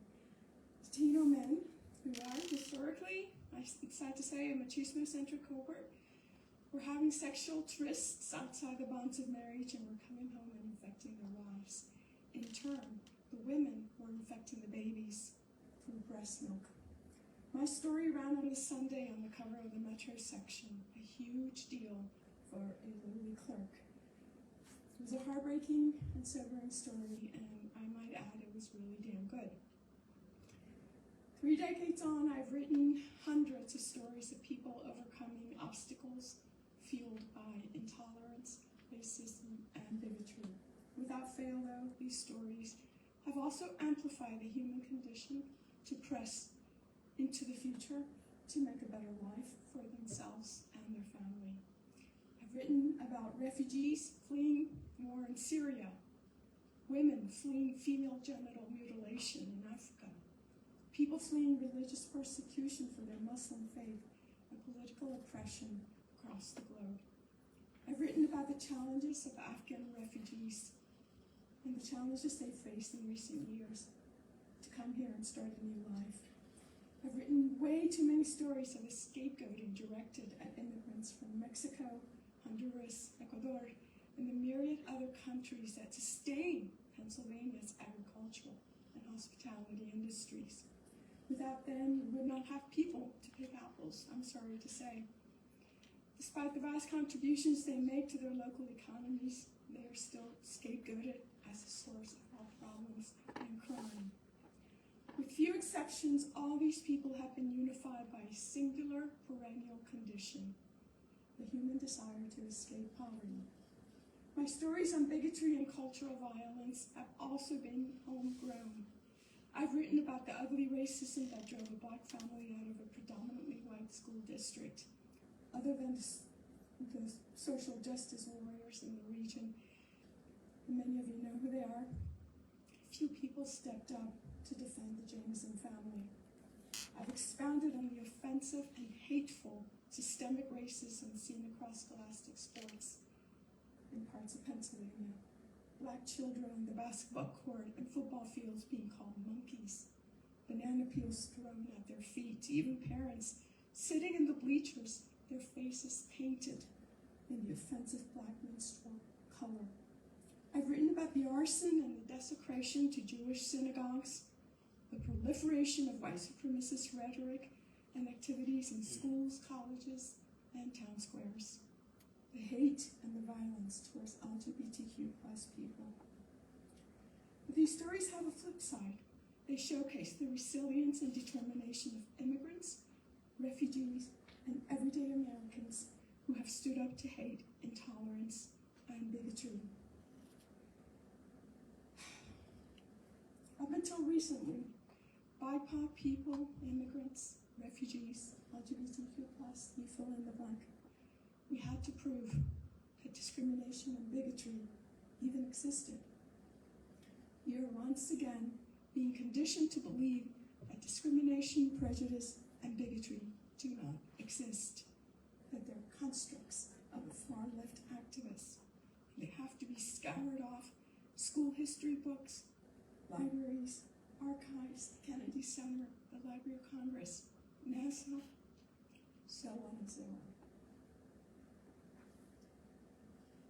These days it feels unsafe and really terrifying for so many people. People who may or may not have immigration documents are being racially profiled and are being rounded up in violent ICE raids. People who arrived here as refugees welcomed by the US government now are being deported, intimidated, and harassed. Talag Narula, who spoke tonight, helped me to tell those stories and to make others aware of these now nationless people. Some of the Afghan refugees I have spoken to for stories have deeply regretted ever opening up for a story. The threats and the hate mail they have received here in the US and from overseas has been overwhelming. Freedom of speech is downright expensive these days. After a 30-year career in which I have documented the ugly face of hate in this country, I find myself at times looking over my shoulder, wondering if I'm going to write or post something that makes me the target of an ever-growing authoritarian regime. I have an enormous amount of consciousness regarding this. It feels unsafe even for me as a journalist. I can only imagine what it feels like for some of you. Events like these, though, honors like these are really important. Let us not be terrified. Let us help each other create safe spaces. Let us continue the work of dismantling racism. I'm going to close out with, I think, a beautiful little passage from an influencer that I follow on Instagram. She's a anti-colonial activist in Australia. And these are her words, and I think just really sums up what I've been trying to say and do in my work. History's discomfort isn't optional, it's the necessary pain of growth. When we sanitize our collective past, we rob future generations of their chance to heal what we couldn't face. True education creates sacred discomfort, the kind that transports minds rather than simply filling them. The stories that make us shift in our seats are precisely the ones we must sit with longest. Honoring different perspectives doesn't mean abandoning truth. It means understanding truth as many dimensions. The courage to teach uncomfortable history isn't political. It's the profound act of trusting humanity's capacity to learn from its darkest chapter.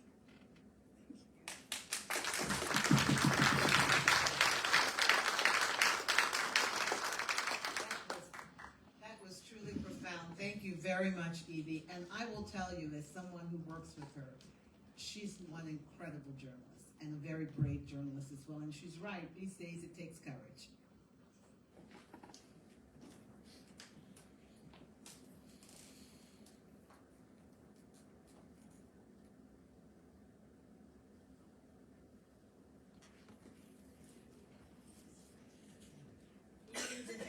Thank you, Evie.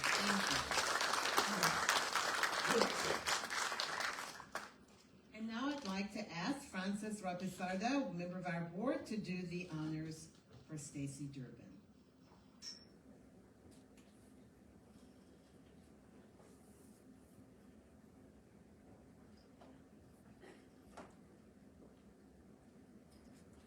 Good evening, everyone. I'm going to try a different technique from my predecessor. I'm going to do the low-key introduction. If you don't mind, Stacy. I have the profound honor of introducing Stacy Durbin. Stacy is a branch executive officer of the Penny Bank, serving the central Pennsylvania market and providing services for clients that include small businesses and nonprofits. She has created a reputation for her customers of dependability and trust.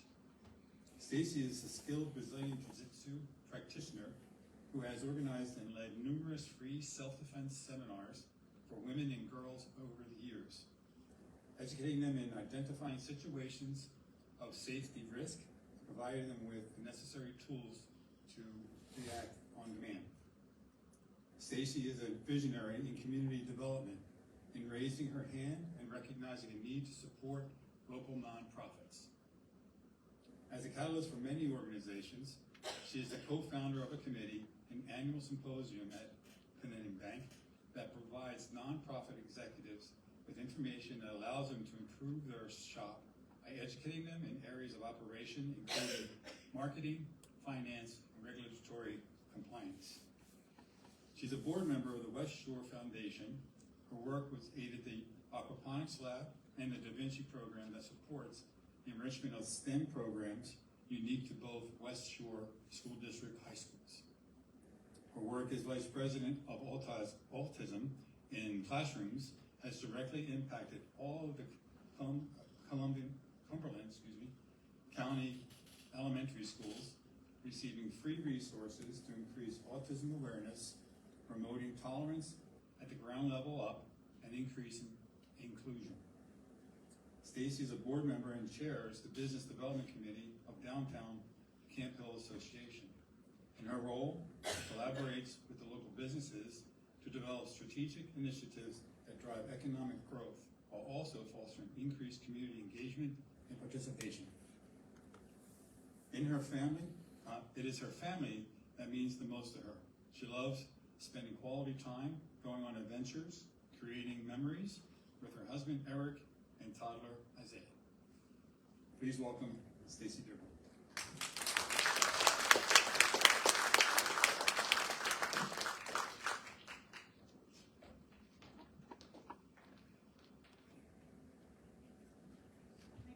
I'm very nervous and almost speechless after hearing what everybody that has come up here has done. Joyce, World Affairs Council, I am so thankful to you.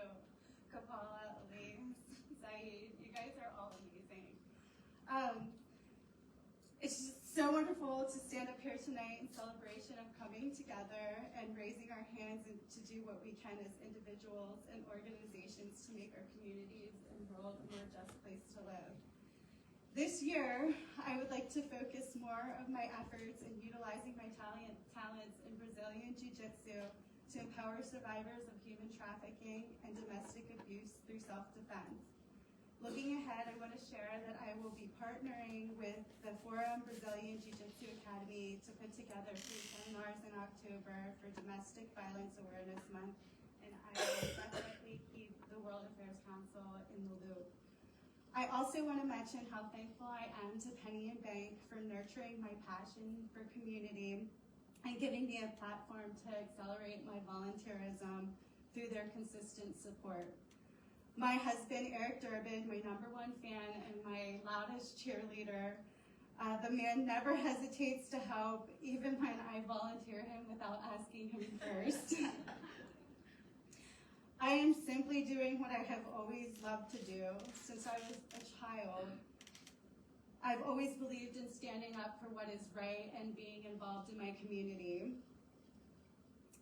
That belief has stayed with me throughout my entire life, and I have been extra blessed to have support along the way. No matter how big or small a person's contribution is, it's that they're doing something which is always making a difference. You never know how many lives you will touch and what effect you will have on someone. I'm deeply honored to be recognized and even more inspired now to continue doing the work.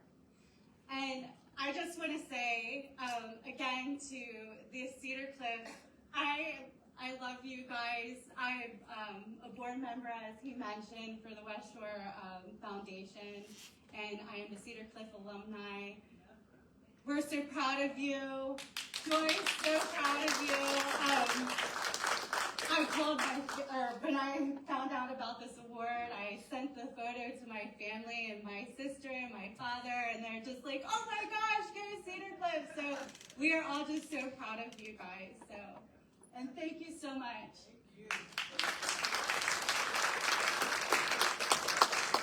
I will say through Stacy, Penny and Bank is a supporter of all of our youth programs and Academic World Quest. So we thank her very much.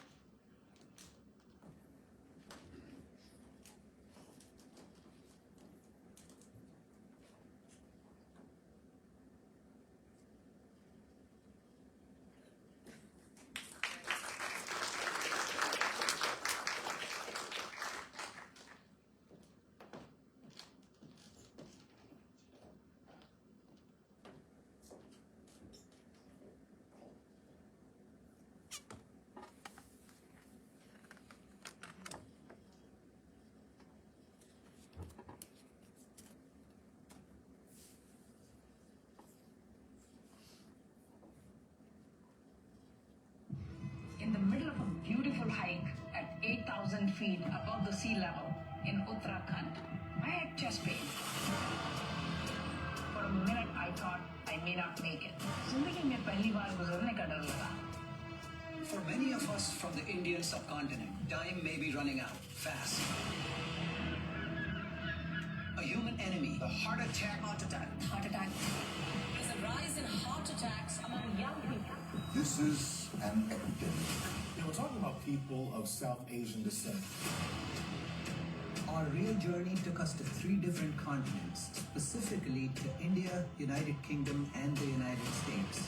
70% of deaths from heart attacks occurred in people between ages 30 and 60. 2.5 lakh लोग हर साल chest elevation MI से हिंदुस्तान में मर रहे हैं. So both of us set out to uncover what is behind the staggering loss of life. उस time इतना pen हुआ था कि ना तो कुछ बोल पा रहा था ना. The common thread is just how frequent heart attacks are. We spoke to some of the best heart experts in the world. When they talk, people listen. Diabetes, high blood pressure, cholesterol, मोटापा जैसे हमारे modern आभूषण बन गए. Heart disease and its risk as a whole in women seems to be very, very under-recognized. Why is it happening? Is it our genes? You know you shouldn't be smoking. 80% diet, 20% everything else. Some have placed stress at the top of the list of the causes of heart attack.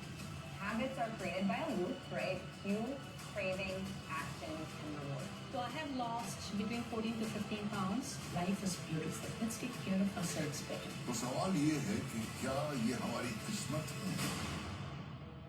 और अगर किस्मत है, तो क्या हम किस्मत बदल सकते हैं?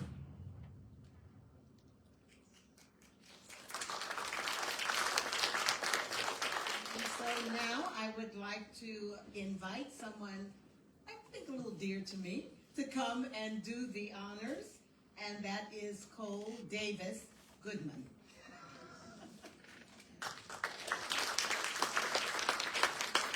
My son.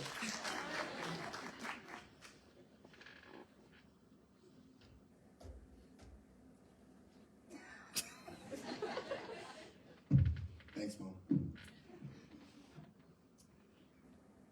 Dr. Renu and Nirmal Joshi. I'll start with Dr. Nirmal Joshi.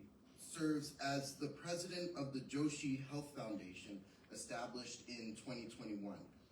The Joshi Health Foundation is a nonprofit organization with 3 goals: care, coach, and inspire. It provides free care to those who cannot afford such care, and has additional missions of providing education locally and globally related to key public health issues. Dr. Renu Joshi is an endocrinologist and diabetologist who has over 30 years of experience in the field with a special interest and experience in diabetes and population health. She has developed cutting-edge innovative models of care in both hospital and office settings. Specifically, Dr. Joshi has been instrumental in improving glucose control in the hospital and has published extensively in the field. She has served on numerous healthcare leadership roles, including Vice President for Population Health at UMPC, Central PA. She is the recipient of numerous leadership and teaching awards, including multiple Best Attending Teaching Awards at Pinnacle Health. She has been awarded the YWCA Women of Excellence Award and the Healer of the Year Award from Harrisburg Magazine. Dr. Renu Joshi serves on the board of the World Affairs Council of Harrisburg and the YMCA. She has helped raise funds for numerous charities, including the Central PA Food Bank and the Juvenile Diabetes Research Foundation. I'd also like to add that they both have lived in Central PA for the past 36 years and have raised two outstanding children in Disha, who is a clinical psychologist, and Rajat, who is a radiologist and I went to high school with. So congratulations, Dr. Joshis.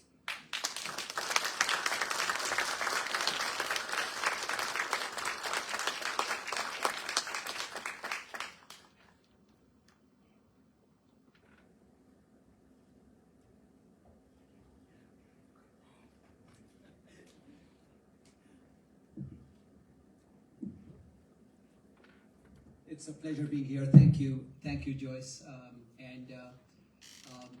Really humbled first by all the other recipients. What a wonderful showcase of just the depth of talent and accomplishments that several of you have accomplished, particularly the youngest members of our honorees today. Absolutely loved seeing what you folks are doing and the foundational building block of what's to come in our future. So thank you for doing what you do and excelling in what you do so very well. On our end, it feels very small. It's interesting that when I was reaching a point where I would be thinking about retirement, that was the time that we felt that it seemed like life had been very transactional, and it was critical to be able to figure out how to begin creating or getting some brownie points before we head upstairs, right? So that was right around the time we said, you know what, enough transaction, enough making money, we've got to think about what we need to do next, while the body is still permitting us to do it, right? That's a critical thing. Who knows what happens tomorrow? So that was the time, and this was just before COVID, when we thought we'd do what we know best, which is taking care of people. All our lives we had done, Renu and I had done clinical medicine, cared for people. But what was to follow over the next several years, little did we know that that would be essentially the best phase of our lives. And I can say this from the bottom of my heart, that these last several years have been the very best in our lives. I was sitting down thinking that we need to do something to be able to help perhaps the most vulnerable parts of our society. Essentially for us that meant people who don't have insurance and have no way to pay for care. So we started a foundation, and the other skill set that both Renu and I have is educating people, educating doctors, educating residents, and educating the community. So that's what started the Joshi Health Foundation, with an intent of very simply twice a week taking care of people who need care. And no questions asked, open door, they can come through and say, hey, I need care. I just get their name, their date of birth, address, and phone number. We register them into a very simple mom and pop type EMR, electronic medical record, and we get them in. And very quickly, the Joshi Health Foundation began to get people from really what the intent was, the most vulnerable parts of our society. And very quickly what we found was that we were able to partner with the 30-some years of experience that we had in the community. We were able to partner with institutions as well as organizations and lab agencies, others, to be able to essentially begging for, hey, can you provide a free service here? Can you provide a free service there? And before we knew, we had all of them on our side. And here we are several years later, where we've been able to care for hundreds and hundreds of people, essentially with no insurance. However, that was one part of the organization's mission, which was to care for people. The second part of the mission was really to be able to disseminate the knowledge in healthcare, not just to the community, but also to other members of the society, inspiring younger folks to be able to say, listen, this looks really, really nice when you do it from the bottom of the heart, when there is no expectation of return. All our lives we've done something for something in return. And this is the time where we want to be able to give back with nothing, no expectation of return.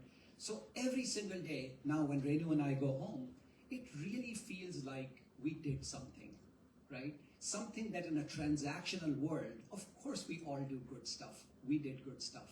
But it's never the same when you're looking at society from the bottom of the ladder, looking up, going, wow, there is a lot of misery here. And even if we can be a drop in the bucket, we can maybe take care of some of that misery. So that's the Joshi Health Foundation. And right around that time, and now I'll turn it over to Renu, where the other part of the foundation was to be able to, I enjoy creative writing. For years I've written for Penn Live. I enjoy creative writing. I like poetry. I had written a couple of different books on the 5 women in my life called 5 Drops of Estrogen. And so with all of that, I said, let me get, and short filmmaking skills. So I said, let me put all of those skills together. And my lifelong dream was to be able to make a film. So we said, well, this is what we need to do. And then how we got there and decided to do this particular film called The Brown Heart, I'll let Renu describe how that started. So before I say anything, thank you, Joyce. Thank you, Joyce, for giving us this honor. I'm on Joyce's board, and every time I join the board, I'm in awe of what this woman can do. Just amazing. And please give her a huge round of applause. The work she and the team has been doing for the community, for diversity, for people, we are saving human lives every single day. So that's more important. And thank you, Cole, for being a little part of our film. As you saw, he was there. But the story started, and I'm not going to rehearse because I've already said it in my trailer. It started with me having cardiac disease at a young age, despite leading a very, very healthy life for 35 years. And we had many friends in our community who were dying of heart disease and who had bypass surgeries at a young age. And with both of those, when I started doing research as to why South Asians are having heart diseases, we found out that this is a 40-year-old story. And it's been happening since 1970s and 80s, and people have devoted decades of research to this. So as a doctor, I realized when as a doctor I don't know this, how is public supposed to know this? And they don't know anything about it. So that's what set us up on a journey with our clinical research skills and Nirmal's filmmaking skills. We have spent 2 years of our life doing nothing but this, along with, of course, doing clinical work. So we traveled to all 3 globes, went to United Kingdom, United States, all places, and then traveled all across India. We had more than 40 medical experts with over 130 hours of interviews. And then we had celebrities and riveting human stories to tell. And together this, we made The Fabric, which is clearly a one of a kind of his documentary. And it is not just for South Asians. As Joyce has seen, and she can vouch for it, the last 1 hour of the film is for everyone. Because we really focus on how you can prevent and lead a healthy life to prevent cardiac disease. So again, hopefully, it will make changes in life. It's completely non-profitable, and the whole film has really been done with a donation of local philanthropy people who have given us some money to do this. So. Thank you, Renu. So essentially the film, the way, just a couple of other thank you notes. When we set out to do this, we needed money to be able to do this, to have the skill sets to do a professional film. And within a span of 1 week, with a budget that exceeded about $100,000, within about 7 days, we had 2 local philanthropists who had donated $85,000 of the $100,000. So within a week, 2 of those. They are our executive producers, Harsha and Hasu Shah, of whom many of you might know, have a great hotel empire in the United States, and Madhvi and Ramesh Bathini. Both of them had donated a significant, and with that we set out to provide wings to this very important topic.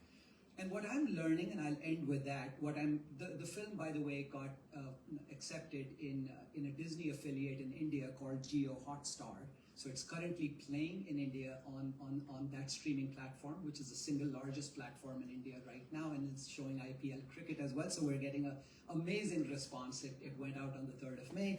In the United States and the UK or anywhere outside of India, we have it on our website, www.thebrownheart.com. So if any one of you is interested, please do take a look. It's a great labor of love. We've had an absolutely wonderful time. And I'll end by saying that as I look around in the room, it's fascinating to me as I'm caring for people right now, about 80% of whom in my clinic or in our clinic, who are not of Indian origin or not South Asian. They are actually, a vast majority of them come from a whole host of countries of Hispanic descent. So about 60% speak Spanish that I have begun to learn a little bit, and my hope in the next year is to learn Spanish. But 60 to 70% are Spanish speaking. About 20% come from the Middle East, from Morocco, Egypt, and other Middle Eastern countries. And about 10 to 20% only come from a variety of South Asian countries, including India, Pakistan, and so on and so forth. The point being that what I'm learning is that the kind of impact we're having on minority communities, particularly Hispanic communities, the kind of healthcare issues that minority communities deal with are actually pretty similar. Diet habits, lack of exercise, quote unquote, other health habits are actually very similar. And then when you begin to extrapolate that to our entire community, forget minority or majority, the primary issues, as Renu said in the last critical parts of the film, we found that almost, and without giving away a spoiler alert, I will tell you this, that at the end of the day, the bottom line was, the prescription was a good life. Thank you very much.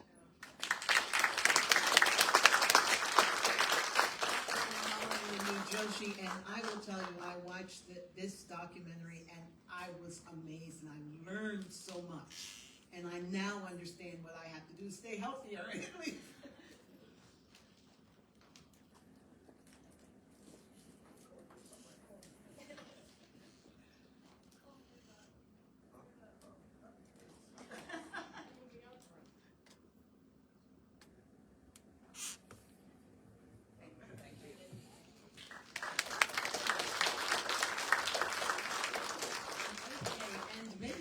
We'll figure out a way that we can do a screening for the World Affairs Council and get the word out to our other councils too. Okay, last but certainly not least.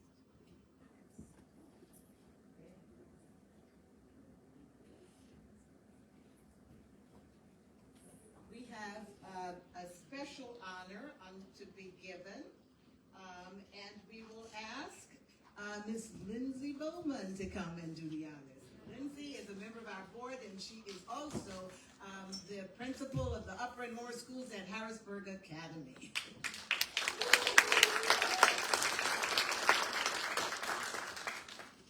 Thank you, everyone. It's an honor to be here, and congrats to all of you. It's just so inspiring.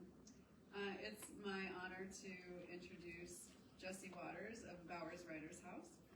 Jesse is the former director of the Bowers Writers House at Elizabethtown College, where he brought over 380 visiting scholars and writers to the campus community.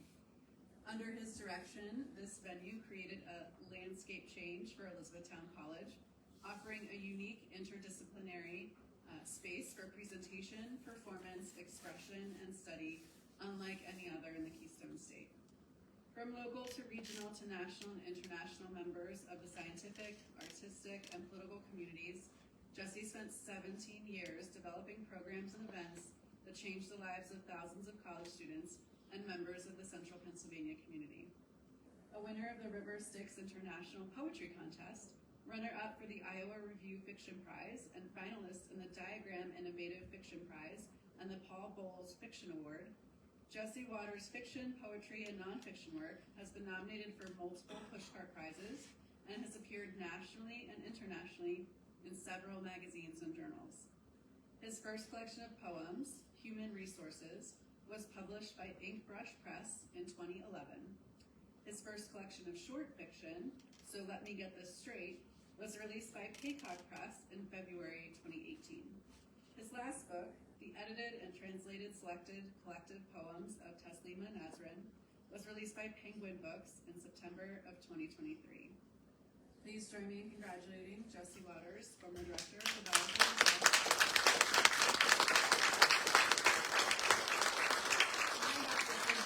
Jesse has had such a profound impact on this council. He was a strong handshake for us at Elizabethtown College. So many distinguished writers we brought to the Bowers Writers House. He has also helped us with our MLK Poetry and Storytelling Festival, serving as a judge, even a presenter. Come on, Jesse.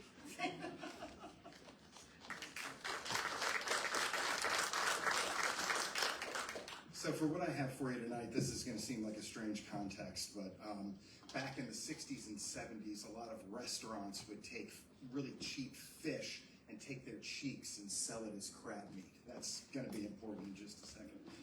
So something occurred to me the other day. You know, there are a lot of things that are coming out of the White House. You know, a lot of policy, a lot of direction, a lot of rhetoric, but there's no art. There's no music. There aren't even any pets in this White House. But there's a lot of hate. And so I give to you the public job of hate. What we wondered as kids about the light in the refrigerator, we're wondering now about hate.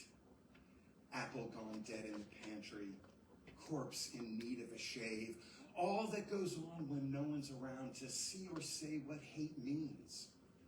All the king's horses dead on their feet, the fastidious glue of dreams. Last night, tucked safely in our separate beds, did we fall out of hate into sleep?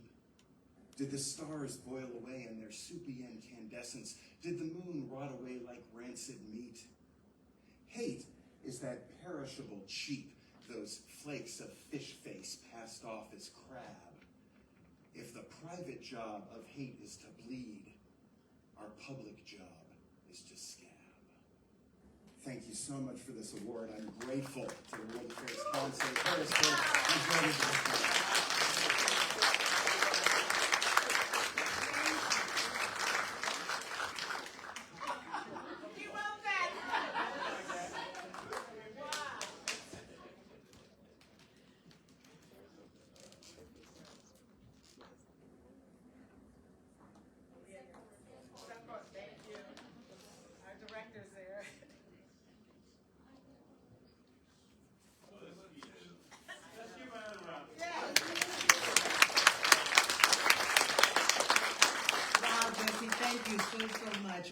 What talent, what wonderful people we have in our community. That's the benefit of being now we know what's here.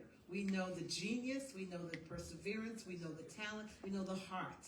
And we can leave here feeling very, very good about our world and the impact we're going to have on the larger world. So I promise you we're going to end with our students coming back. Yes, I'm sorry, I meant to have you do it, but now you're ready for it. You're all smart. I want you to have the final word. So please, all four of you come up, unless you don't feel like it. If you feel like it, please come up. But if you really don't want to, you don't have to. But if you do, leave us with some words and know that our hearts go with you, encouraging you. We know you're going to do well. And if you ever need a helping hand, you've got it here with us.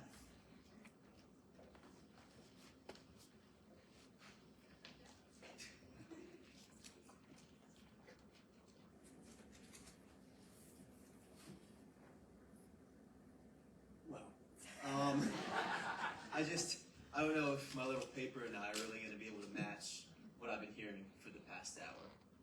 But I'd like to thank the other important service you have done. It's an honor to be recognized here tonight, but it is especially an honor to be recognized here alongside you all. Now, I wrote that before I heard you all speak. If I would have wrote it after, it would have been a little longer. It would have been even nicer, I think. I really appreciate, I've gained a lot tonight. Thank you for talking about the things that matter. Thank you for talking about diversity. Thank you for talking about inclusion. Thank you for the masterclass in public speaking I've gotten over this past hour. Thank you for a new movie to watch. Thank you for that poem. And thank you for all the jokes. I like the turkey one. I'll be using that. But I truly, just getting to be here at all was an incredible experience, a great way to spend my Thursday night. I'd also like to recognize the World Affairs Council of Harrisburg and its board, and also the National Council for coming out here, making the drive, especially Dr. Davis. When they announced our win, we weren't just Cedar Cliff High School, we were the World Affairs Council of Harrisburg. And I think that's important. I think it shows how without your support, we wouldn't be here. We wouldn't be able to do the competition. And I think all of our lives would be a great deal different. A very big thanks to Mrs. Camps, our coach, and our special teacher. I think that if she was paid for every hour she actually worked, she would have been able to retire probably after her first year. But she cares way too much to do that. Our team would not have gotten anywhere without your organization, without your effort. She plans study sessions. She makes us make PowerPoints. She is on top of things, and it pays off, I guess. Thank you for the emails you send, your belief in us, and also the cake you made me when last year's birthday fell over the national competition. That was fun to eat in the Westin. Last but not least, I'd like to thank my teammates. I'd like to thank Raina for introducing me to cheesecake in DC. Rory, thank you for making that TikTok with me outside of the White House. Tim, thank you for going to the gym with me the night before the competition. I'm grateful that I can call you teammates, and I'm very grateful that I can call you friends. And I'm saying all of these thank yous because Academic World Quest has truly changed my life. When I was in middle school 4 years ago, I wanted to be a scientist. 4 years later, and 4 competitions later, I'm going to major in public policy. 4 years ago, thank you. I didn't know much outside of Pennsylvania, especially not much outside of America. But 4 competitions later, and 2 topics that focused on Africa later, I've applied for a gap year program in Senegal.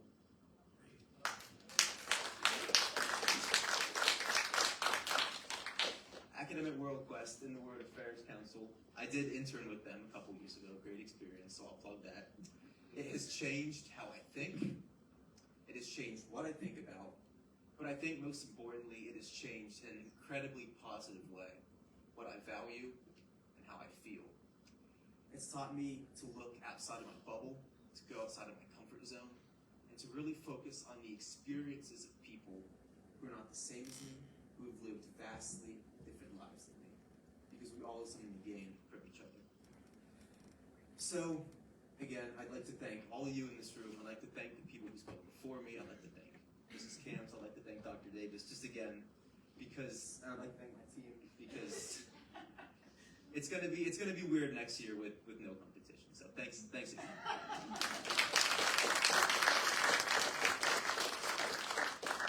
Well, I already thought that I would have a hard act to follow, and Jack just beefed it up even more.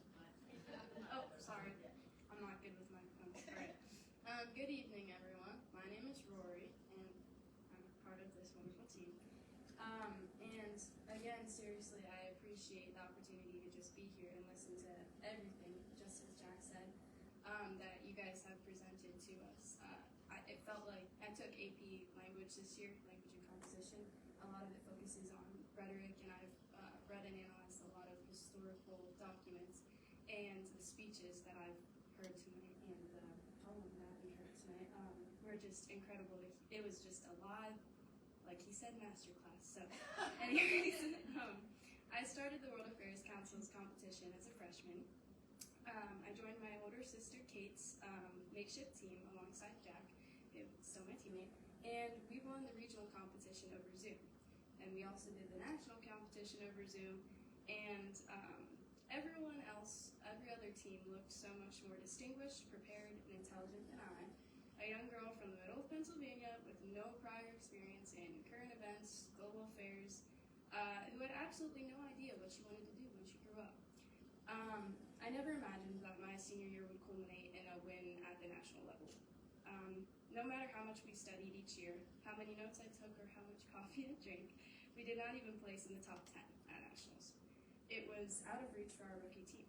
But by some miracle, or the hours that we spent memorizing statistics on foreign language education, analyzing the future of NATO, and listening to the songs that spread freedom across the world, like Fight the Power by Public Enemy, we entered uncharted territory and accomplished the unexpected.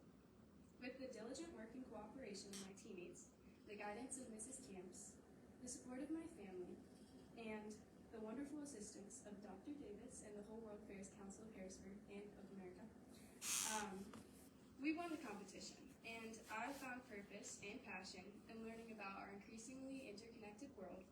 So I thank all of you for your continued encouragement and investment in our developing minds. I thank you for this recognition, and I thank you for helping me determine my future in global affairs. Thank you.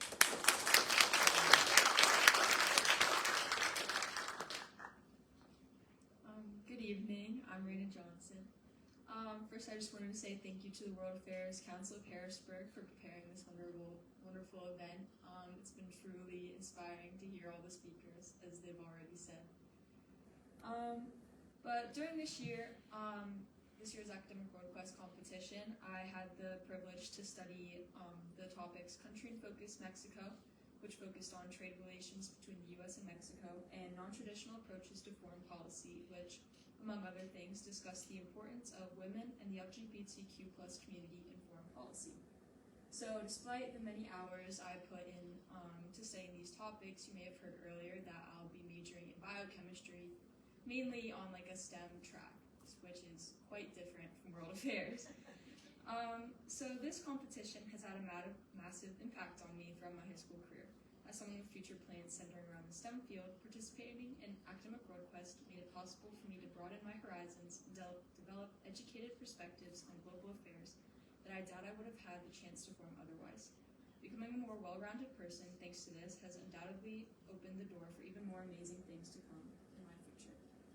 I would like to thank Mrs. Camps for putting her heart into this competition and guiding my team to nationals, to Joyce Davis and the World Affairs Council of Harrisburg for giving students like myself the opportunity to compete and learn more about the world, to my family for supporting all of my academic endeavors, as many as there are, and to my teammates Rory, Jack, and Timmy for giving it their all and turning even the most high-stress moments into something fun.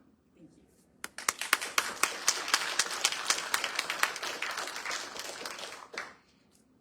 Hi everyone. First, I'd like to thank Dr. Joyce Davis for everything she and the World Affairs Council has done to prepare and host the regional competition for Academic World Quest, and to host this ceremony so that I can meet wonderful people and speak to people like Mrs. Durbin and Rabbi Klein. So I'd also like to thank my teacher and advisor, Mrs. Camps, for her help and encouragement as we prepared for our competitions.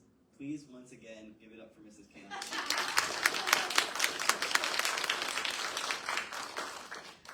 So this was my second year competing in Academic World Quest, and my first year competing on the national level. So it was super special. I've had awesome experiences both years. Academic World Quest has given me an appreciation for this perspectives of many other countries beyond the U.S., and an outlet to expand my knowledge and love for geography and other cultures. After the national competition, I had the opportunity to meet Mexican Ambassador Esteban Barragan, and I learned from him how crucial it is for the U.S. to support its allies and continue to be a force for good around the world. It is an honor to be recognized here tonight. Thank you.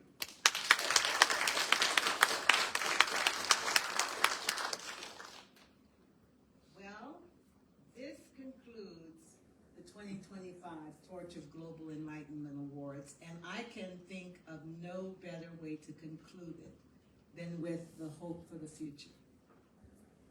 These are our future world leaders, and I feel very good about what's ahead. So thank you all, and celebrate them, and please enjoy the rest of your evening. See you next year.